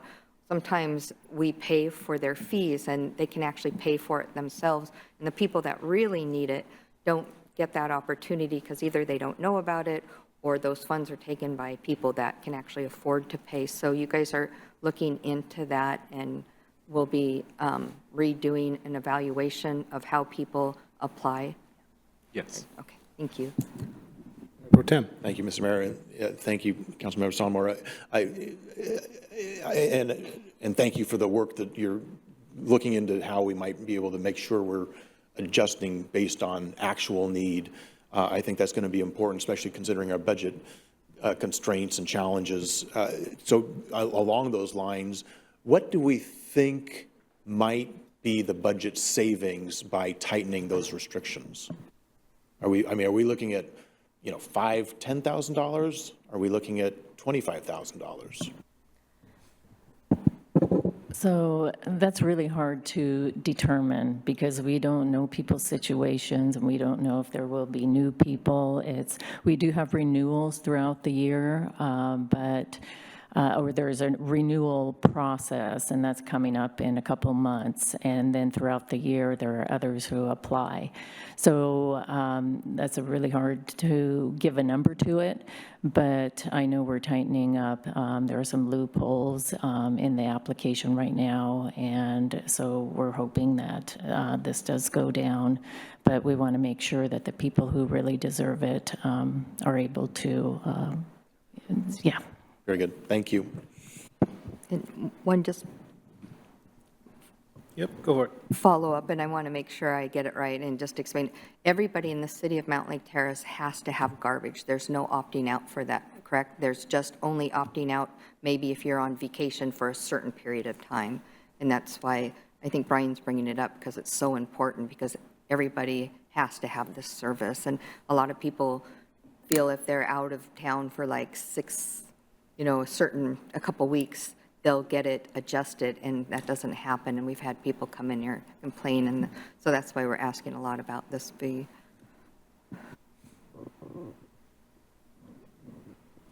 All right, I feel compelled to point out it is slide 11 that we're almost to at this point. So great questions.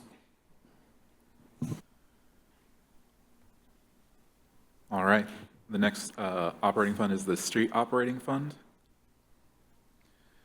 For the items here that we would like to point out, the multimodal and road impact fees, these are state shared revenues that are budgeted based on estimates, and they are down in the current year.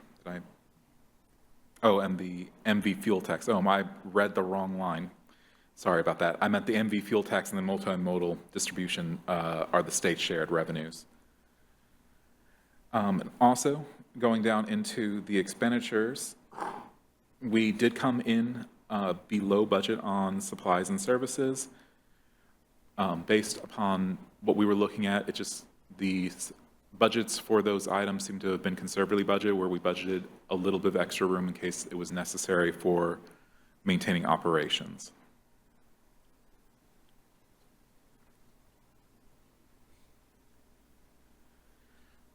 Next is the art budget. This was, I believe, one of the new funds that was added during the fund reorganization. We've transferred money into the fund, and there were no qualifying expenditures through the year. Mayor Pro Tem. Thank you, Mr. Mayor. I actually was thinking about this fund during one of the last presentations on the Parks and Rec. So, for instance, the 1% of all capital city projects needs to go to this fund, right? So for instance, was this the parks and the parks discussion that we just had, out of that $500,000, 1% of that goes to that, or remind us which projects qualify for 1% for the arts?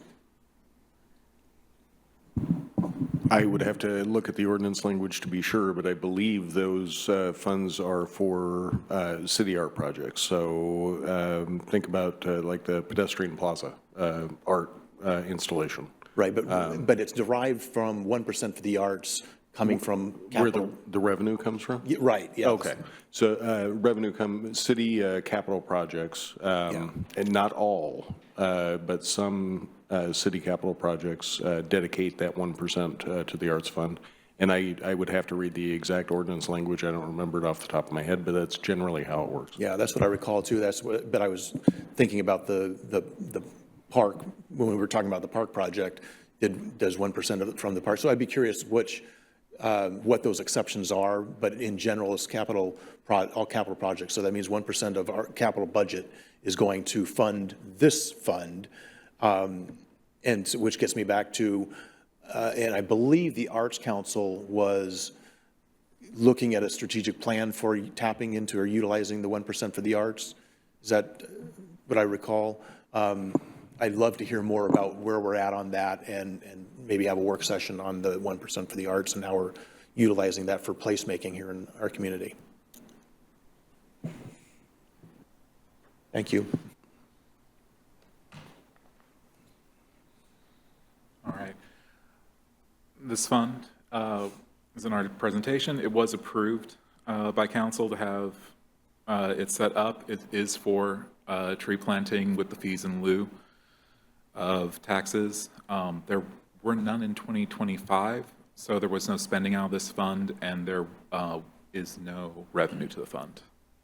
But it is set up to accept that funding if we do have fees in lieu of taxes for that purpose.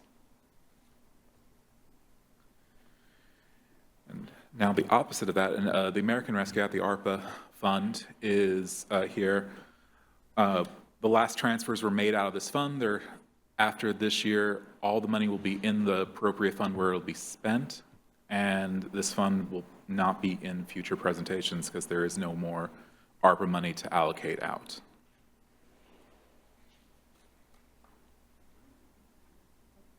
Councilmember Sonmore. Can I ask, there's so much information going out about ARPA funds and how COVID funds were spent all over.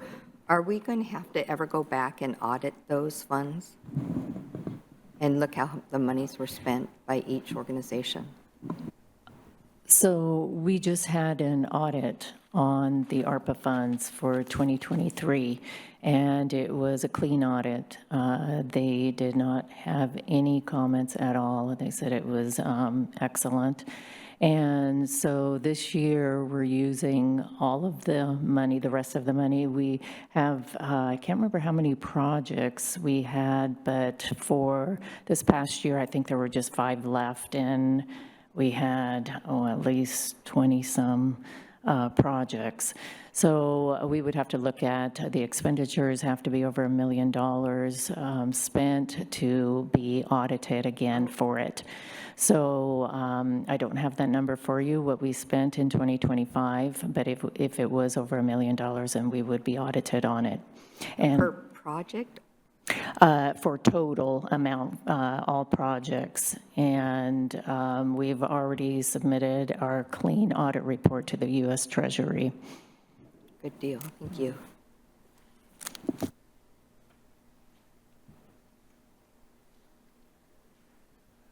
Next is the new fund that was set up, the opioid settlement. Oh, sorry. Next is the opioid settlement fund that was set up.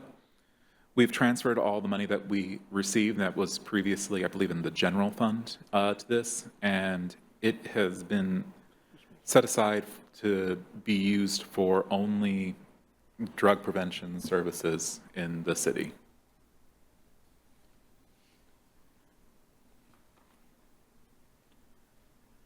Next, we have the hotel motel tax fund. Items came in relatively near budget, so I didn't have any comments to. I do know that the $20,000 was for WAG Fest, and those monies have to be used for tourism promotion.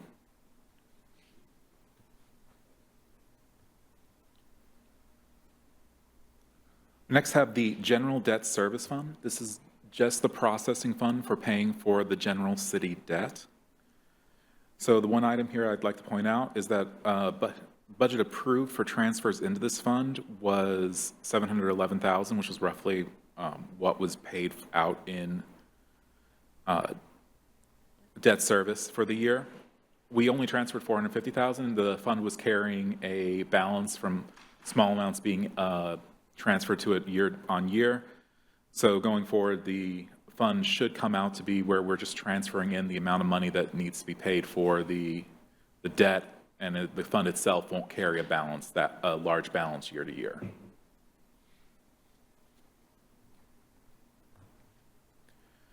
Onto one of our internal service funds. This is the Fleet Fund. The major item that we wanted to point out down in the capital outlays, some of the vehicle purchases have significant lag time. They're ordered in 2025 as budgeted, but we don't pay for them until they've arrived, and those will be arriving in 2026. So they'll end up being in that year's expenditures as an actual expenditure. And then also the fleet is currently holding off on certain purchases as we evaluate our needs and whether if there's any cost savings there that we can do.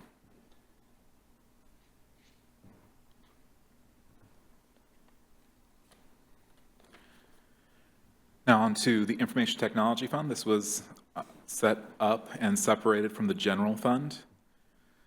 What the fund has is internal reimbursements from the other funds for IT services, and then it's a first year of it being separated out as a fund, so some of these budgets are a little bit lower than what was originally budgeted for.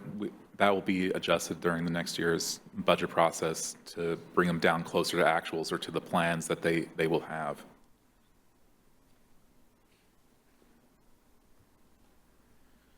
Now into the utility funds, first with sewer.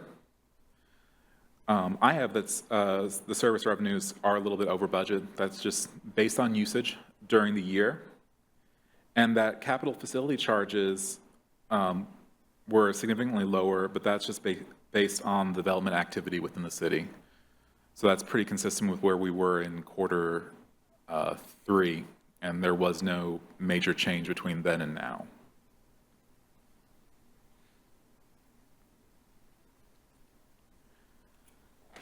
Next, we have the Water Utility Fund. Same as with the Sewer Fund, the service revenues are based on actual use, capital facility charges are based on development. And then down in the expenditures, we have the services, which came in at 86% of the budget.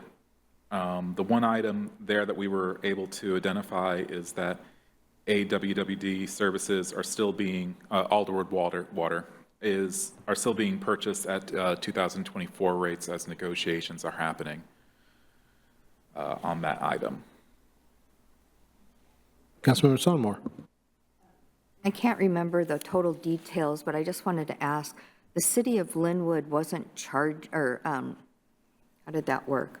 The city of Lynnwood didn't pay enough. It was like $350,000 over the last 12 years. They found a glitch on, they hadn't been paying enough.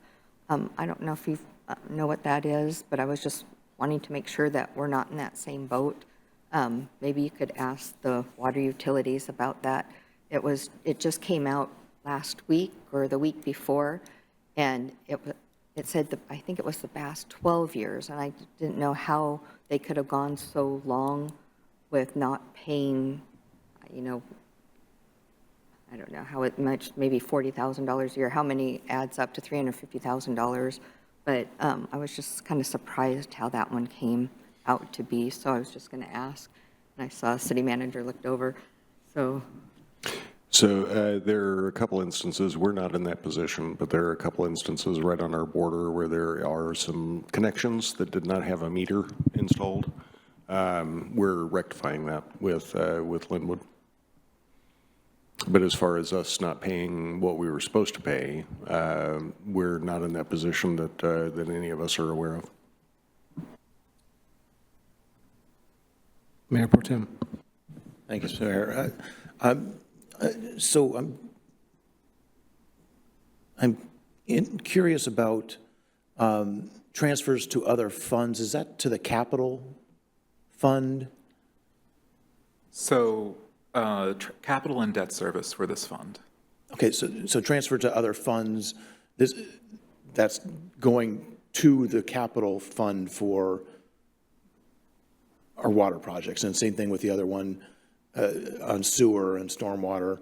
The transfers to other funds, is that going to other general fund?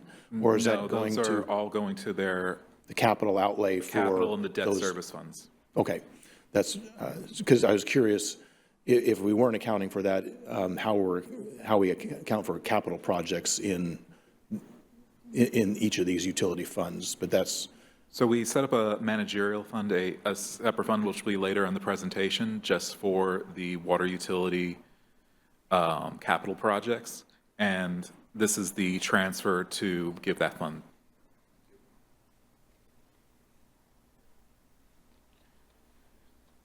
And last of the utility funds is the stormwater fund.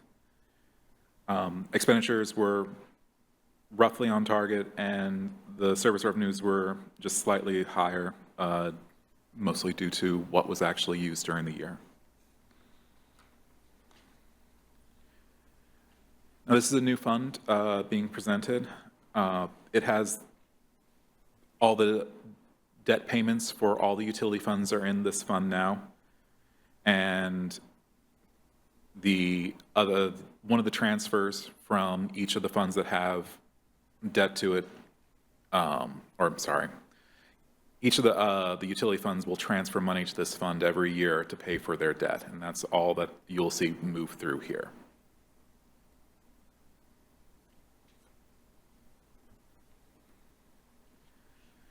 Now onto our capital project funds. First, we have street construction.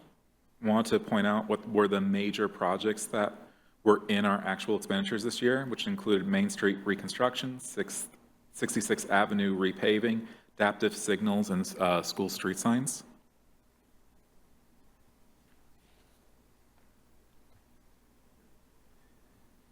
In Parks Capital, we did have impact fees come in significantly lower than budgeted.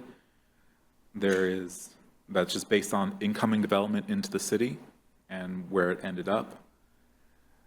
Major projects in this fund were the Transit Connection Corridor, Ballinger Viewing Platform and Trails, the Sound Transit Tree Mitigation, and the Evergreen Playfields and Tennis Courts were all spent out of this fund during the year.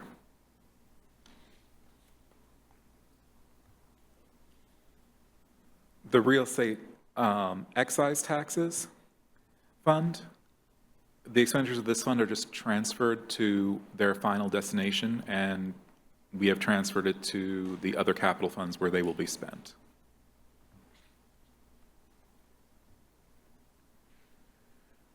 Now have the facilities construction fund, which has a transfer.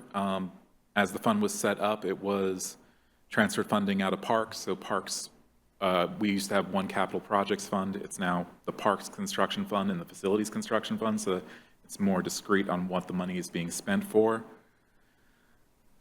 And the major projects that were spent out of this fund are the police roof HVAC generator, Evergreen 3 replacement buildings, and the Ballinger Clubhouse roof replacement all moved through this fund.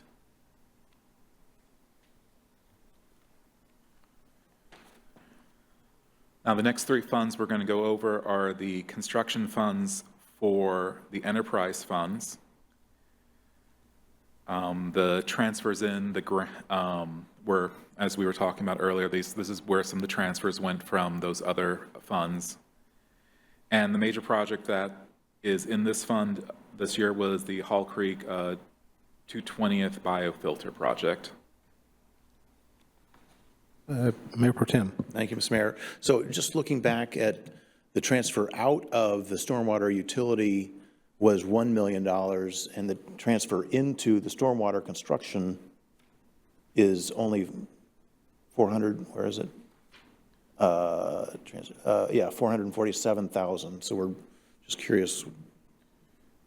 So the other place that any of the or any of the funds could have been transferred to from there could also include the utility debt service fund, which I pulled back up. So this transfer in includes money from all three of the enterprise funds that are in the transfers on their individual pages. Okay, in the future, can we maybe have that broken out a little bit so that Which one comes to which fund? Yes. Right, so that we were able to, when we're doing the math, we get to a total of $1 million in stormwater transfer out to, so that it makes more sense. Thank you. Yeah.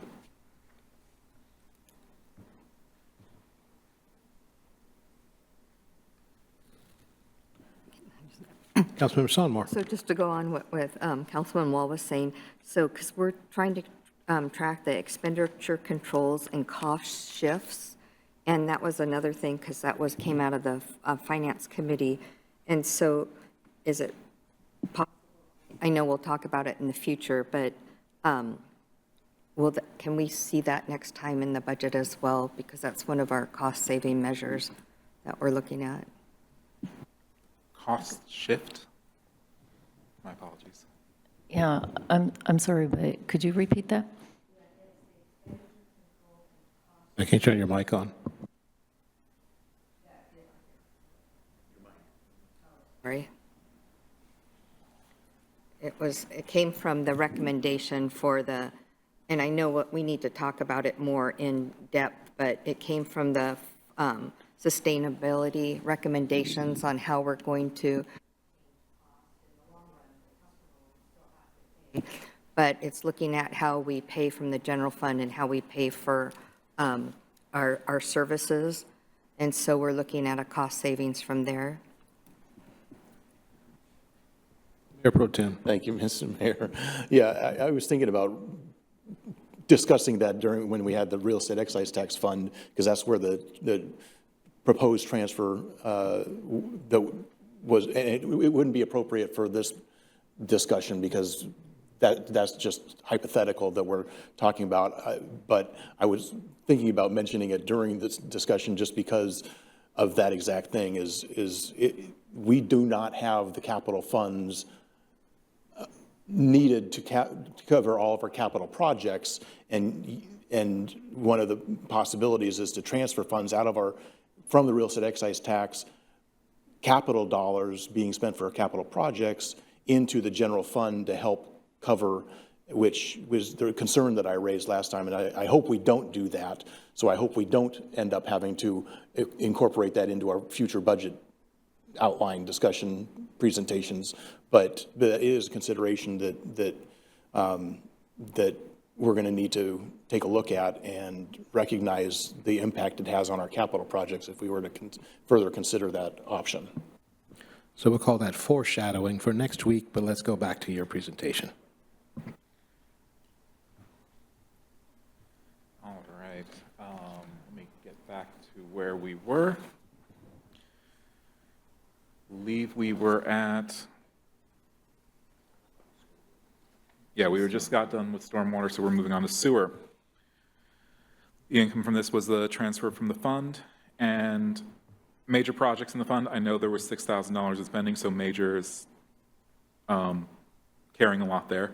Northeast sanitary sewer recon and but the budget, the $750,000 includes the Cedar Grove reduction program.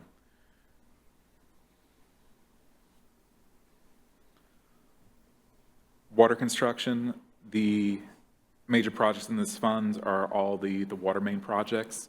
So last year, the major project that was complete was or at least had spending in it, was the West Side water main. That concludes all the individual funds that were approved by line item. What we wanted to end up with today was a look at our outstanding debt balance. First, our revenue bonds, and specifically the last four are the utility fund bonds. And also we had our Public Works Trust Fund loans. The only addition to these during the year was $141,000 drawdown on the 0124 loan as was needed. Otherwise, there was just payments during the year to get us to our new balances. So do you have any questions? Let's see. Clarify, sorry, what I was asking. Internal cost allocation plan reimbursement for general funds for enterprise fund expenditures need revising. Utilities pay for general fund services, admin, finance, and looking at the cost savings there. So, yeah, that is the cost allocation model, and that's essentially what the enterprise funds pay to the general fund for, like, finance services and the billing services and, HR support and for the employees that work in those funds. That will be part of the budget development for 2027 and 2028. So isn't that something we should be doing each year anyhow? Because if it's that good, why don't we already do it? We ought to have been over the last decade.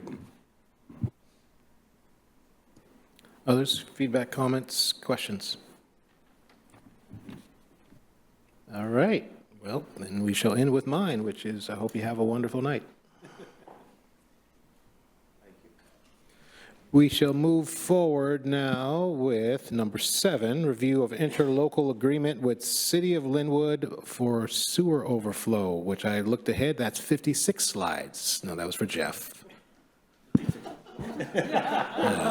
You're doing what now? Yeah. That was for the Parks and Rec, Jeff. Yeah. That's a running joke between Jeff Betts and I.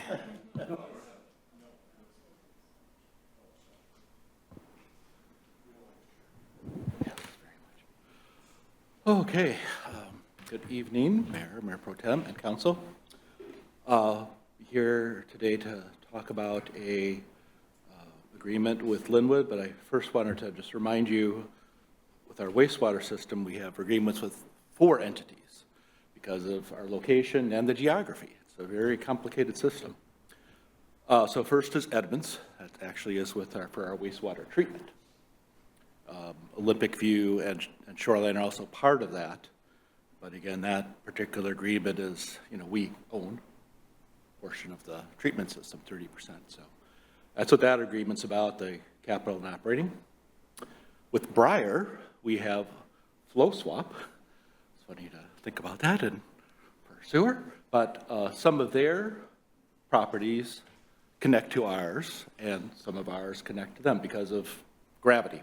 So it's a mutually beneficial. We have an agreement, and then we pay, typically we pay Briar more than they pay us. But that's an agreement. Again, both of these are currently, you have approved these.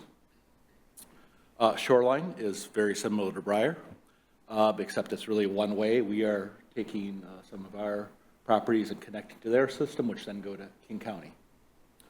And again, that's up to date. And then we have Lynnwood.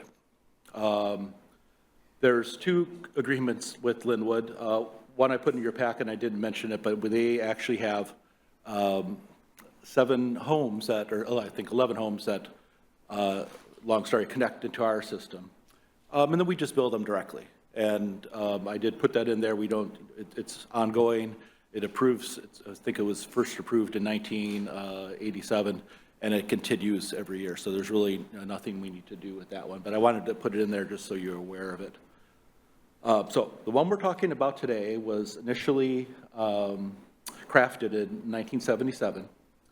And really a lot of things most things have not changed, just the pricing. That's why we're here today. But in 1977, we concurred that it would be best for both parties if a pump station that's owned by Lynnwood, around 216th and Highway 99, if their overflow would connect to our system. And that it's better for everybody. It's safe for the environment, all that sort of good stuff. The only reason that was happened, if there is an emergency and something's just not working, if there's blockages that would come into our system, or if there's a planned maintenance that they need to do and then would run their sewage into our And that, again, was crafted in 77. It was updated in 82 because costs had changed already and there was a lot more flow going in. But since 82, we've kind of been riding that as it has been written. So it is time to update that.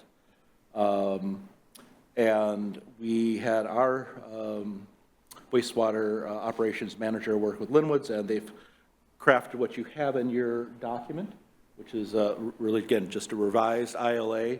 It refers to everything I've talked about. And there's just basically a new calculation that is based on real-time data. And what is that? It's really the cost of treatment and conveyance to Edmonds per volume. And that's what we use. We updated that. So it's about $5 per CCF, and previously it was 2, right?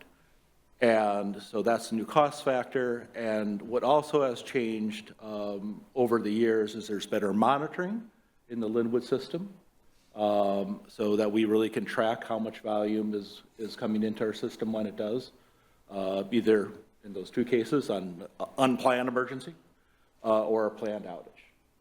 And the agreement really just states that they're going to pay us if that happens. But we've also made it a little more clear, because we are good partners with Lynnwood, that here's 5 things that they need to do in terms of if there's going to be an outage, contact this person. So it's a little more prescriptive, right, of what needs to be done. So I think all in all, it's just an improved document in terms of protocol and procedures, and it's also fair cost for everybody. And again, both agencies worked on this and agreed on it, and that is what is here before you today. And again, like I mentioned, the other agreement we have with Lynnwood and all the other wastewater agreements we have are current. The only one we know will be coming back to you, which we talked about earlier this year, is the Edmonds agreement. That's going to be in 2 years. We're going to come back, and there's probably going to be some significant changes in there, potentially on cost. But that's either here or now. So today it's just this one, and we'd like to get this on consent for next week with your approval. And with that, just open it up for questions. Councilmember Page. Just out of curiosity, if whatever we decide that we want to do, accept the agreement or just stay with the 82, do their council have to do the same thing? Yes, they already did, actually. Okay. They signed earlier than us. Okay. It was supposed to be the other way around, but my colleague Jared somehow got it through faster. Okay. Only time. I won't let that happen again. Promise. Others with comments, feedback, questions? Really, nothing about the sewers? Okay. Then I will just say thank you for your time. Thank you, sir. Have a good evening. Thank you very much. Appreciate it. And we are around the horn here, round in third, coming up with the city manager's report. Nice baseball imagery right there, though, right? Come on. I was 9 the last time we talked about that agreement with Lynnwood. So, a couple things to report to council tonight. We have the board and commission application period opened, as you know, and so far we have 20 applications, which is a pretty good number. We are looking to increase that, though, so if anybody's interested in volunteering with the community, we would love to hear from you. Next, last night we had the Public Works Operations Tour for our community academy, and it was a great time. Unfortunately, I didn't attend, but one of our Public Works folks cooked homemade pulled pork, I believe, and provide right. So there's an advertisement for next year. I'm happy to report it was yum. And he is really good with a smoker, so I'm sorry I missed that. Next week is the police department for the community academy, so they'll run through police operations there. And as we move forward and on into April, continuing the academy, on May 4th, we will have the first part of a series. We're doing a series similar with community development for that we did with the public safety series with the police. The first one on May 4th is going to be focused on code compliance and permitting, just to make sure everybody is aware, or as many people are as aware as they can be about, what we need and really why we need it. Why don't you add an addition on your home? Why do you have to get a permit for that? Well, it's so you don't cut anything structural out, and who knows what happens. And a few other reasons, but and then lastly, I wanted to mention we did have the presentation scheduled at your meeting next week on April 2nd for the task force recommendations and the updated information that council had asked for on March 12th. Unfortunately, some of the information in that presentation that you requested, we haven't been able to obtain, mostly because people aren't happy about sharing when they plan to go out for ballot measures, and we want to be able to share that with you, and a few other items like the increased permitting costs, and show you examples of that. So I would, or we are going to move that presentation back to your April 9th meeting, and plan to have that that evening. And with that, that's all I have. Happy to answer any questions. Councilmember Sonmore. Sorry, I just have two. There was an email that wanted to know about Lynnwood Opportunity Zone 2.0 and side sewers, and I have no idea what that was about. So the background information to that is in your weekly update, the one that comes out before the questions. I sent those today because I'll be away from my computer tomorrow and on a vacation day. But I did send back to you information from the weekly update in a separate email, so you can review that. So we're not going to discuss it in a council meeting? We will, depending on the position council takes, but this is really just giving me your perspective so I know where to go, or where to start, anyway. I'll ask a follow-up question on that.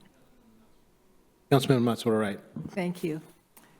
So Councilmember Sonmore, are you wondering what an opportunity zone is, or? Yeah, all of it. So I guess I Okay. have to read an email and not learn about it in a council meeting. So I need to give a perspective through an email. From what I understand, Mountlake Terrace didn't qualify for an opportunity zone in the past because it had to be a census, what level you are, you had to have a census tract that had low income, is it? Basically. So, give me just a second here. And Lynnwood had a few, but I don't know about this one on Highway 99. I thought that the Lynnwood Opportunity Zone was closer to their light rail station. So I do have questions on that to know which location this one is. But it basically is an area where you can get special funding for various things if you qualify. And Lynnwood qualified, but my question is, where do we fit in when they're wanting to partner with us? So some of the properties in the Lynnwood Opportunity Zone along Highway 99 are actually in Mountlake Terrace. So what this is, just to give you an update now, so you don't have to go through the email, is Opportunity Zone is a designation that is it's a mechanism to direct spending to lower income areas. That's why they have to qualify by census tracts. It was modified in 2025 under the Big Beautiful Bill to tighten requirements for compliance in urban areas and to direct more spending to rural areas, and enhances incentives for rural areas, rather. And mandates stricter reporting, and Lynnwood was asking for our support for their letter. The other one, since you mentioned both questions, was a discussion about whether CCTV could be applied to homes that sell, basically, when homes change hands, and whether we want to require an inspection of the side sewer lines for homes that change hands in Mountlake Terrace for several different reasons. One, it would really help our inflow and infiltration, our I&I. Two, we would have an inventory of side sewer systems so we know where the hot spots are going to be. There's been quite a few breaks over the last year or so. And three, really make sure homeowners aren't surprised, new buyers aren't surprised. A lot of people don't even know they own and are responsible for the side sewer. So that was the purpose of the question. If you want to have this discussion in a council meeting in public, I'm happy to do it. Can I ask a question about the side sewer? Is that the sewer between the house and the street? Correct. So when somebody sells a house and they do the sewer scope inspection, do you want the city to receive a copy of that too? Yeah, when they do it, so we can start, we know where the oldest lines are, that kind of thing. And we can know where the problem areas are likely to happen. Because usually if something happens that they find a problem, then the homeowner has to fix it before they can sell it. Usually, yeah. But that, we wouldn't get involved in that. That would just be that's a discussion between the buyer and seller. Then you would know that there was an inspection that had a problem, but you don't know, there's no way of the city of know, unless, Not currently. That's something that the realtors can work on then. Mm-hmm. Yeah, we just thought it was a good way, well, for those three reasons, like I mentioned. Saving I&I would be a big one because we talked about sewer costs a little bit earlier in the sewer fund.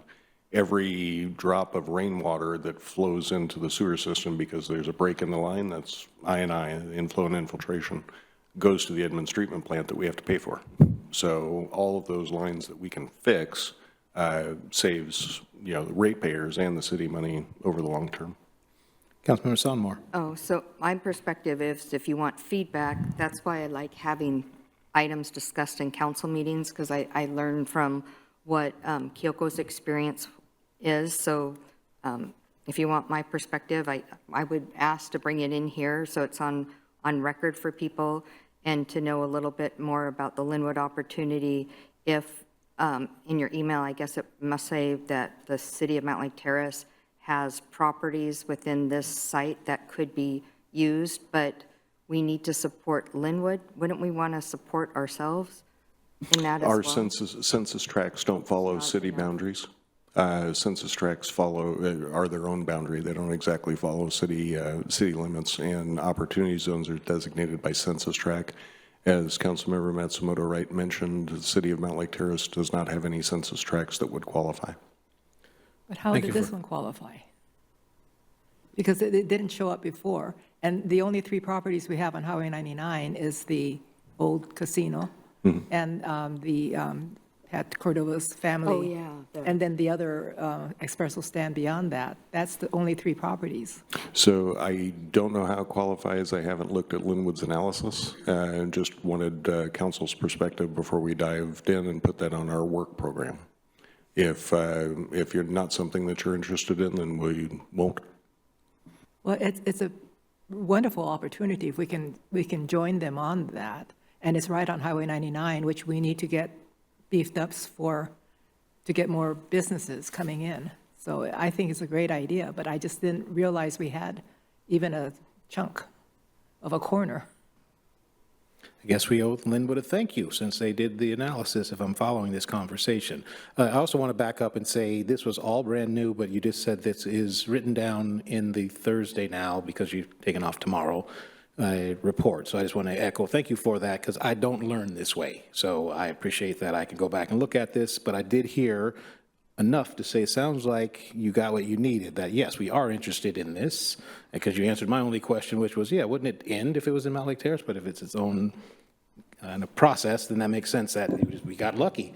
So again, thank you, Lynnwood, for doing the work, and we may benefit from their hard work. Yeah, it's similar to post offices. You can live in a different city, but if your post office is in, Lynnwood, then that's how you're going to get addressed. People get that confused all the time. It's one of the things we consistently have to work through. Perfect. All right, any other questions, comments, or feedback for the city manager? I feel like I had something, and I'm sorry, something awesome happened that you reported. I'll have to look at it next time. There was something in last week's that I feel like we should be talking about here. So I'll look into that. That's on me for not writing it down. I'll catch it next week for sure. That said, any other questions, comments, or feedback for the city manager? No? All right, we will go to review of the April 2nd meeting agenda. We've heard a couple of adjustments, or they might already be adjusted on here. Any changes that we need to be aware of that we just in here we're talking about? Like we're not voting next week. So that's not an issue, right? We'll take the FST presentation off April 2nd, move it to April 9th. Oh, I thought we were still going to look at it, we just weren't going to vote on it. I need to have a little bit more time in order to provide that information. That's so. what you were just saying. Okay, that tracks. Thank you. I got a little turned around. Again, I don't learn auditorily. Any other feedback or concerns about the April 2nd agenda? Can I pause here and ask what we were just talking about? Can we replace that and put that on here? Or is that too soon of notice? With the opportunity zones? Yes. So that is, we can have that discussion next week, sure. I think it's not, wouldn't be like they gave us a letter of support template, and if we want to sign it, we can sign it. Other than that, there's not really any action required of us, but we can go in more in depth about what they are. Okay, is that of interest to the council? You can Google opportunity zones in the state of Washington, and it has all that information. I appreciate that. Thank you. I will probably do that myself. Just making sure that what I was trying to track what I was hearing here, and it sounded like we wanted to have the conversation, but I guess we had the conversation. Is that what just happened? Please, Mayor Pro Tem. Yeah, thank you, Mr. Mayor. I mean, I guess from my standpoint, I'm comfortable signing on with Lynnwood, but if we'd like to learn more about, it might be an opportunity to learn more about opportunity zones. If there's interest in further discussing and learning more, but I fully support signing on to Lynnwood's letter. Okay, so where did we land? Are we going to have the conversation next week so the city manager and the clerk know what to post? Is everybody comfortable enough to say okay on Lynnwood? Or did you want to do some research on opportunity zones? It's been used quite a bit. Yeah, so appreciate the comment. You trying to jump in? Yeah, I was just going to, because I'm learning a lot from Kyoko on that, is because one of my big issues is, in the paper it came out, that Washington State is one of the 5 most expensive states to live in, depending on what are you, and looking at, Shelley, I think Shelley's coming in next week, and one of my biggest issues is, if it keeps on going up, how are we going to have affordable housing if we don't have funding for it? And what will be affordable housing in the future if we're so expensive to live in? So what you just said about, Brian, about learning about more opportunities, I think that's a good idea. All right. I get properties, but yes, for us. Yeah. So then how about I try to unsort or unravel this. So it sounds like right now we just need to know whether or not to sign on to the letter. The fact that we're willing to have the conversation about what it is tells me yes. So that tells me at least yes, we can sign on to the letter. I'm not hearing that since there's no action upon signing the letter that we would gain much, that we won't just get from Googling it ourselves if that's our learning styles for now, because this will circle back around at some time. Yeah, and if you have any questions about it, I'm fairly familiar with how those work. So if you have any questions about it, I can answer them. Perfect. Thank you. All right. So unless there's any more there, we're going to go ahead now and move to council comments. Any council comments? Councilmember Matsumoto Wright. I just wanted to mention that we have a new coffee shop in the city, Cafe Lilia on the other side in Melody Hill. But one of the wonderful things about it is open on Mondays, because Grand Pere is closed on Mondays, So Much Pie Company is closed on Mondays, and all the restaurants are closed on Mondays. The other coffee shops in Mountlake Terrace that is open on Mondays is Urban City Coffee and Starbucks. So now we have one on the other side of the freeway, and it's open on Mondays. And I just think that's a big deal for some, because every single time I have a meeting on a Monday in Mountlake Terrace, and we try to meet at Grand Pere, we have to move. Mm-hmm. That's it. Thank you. Thank you. Any other council comments?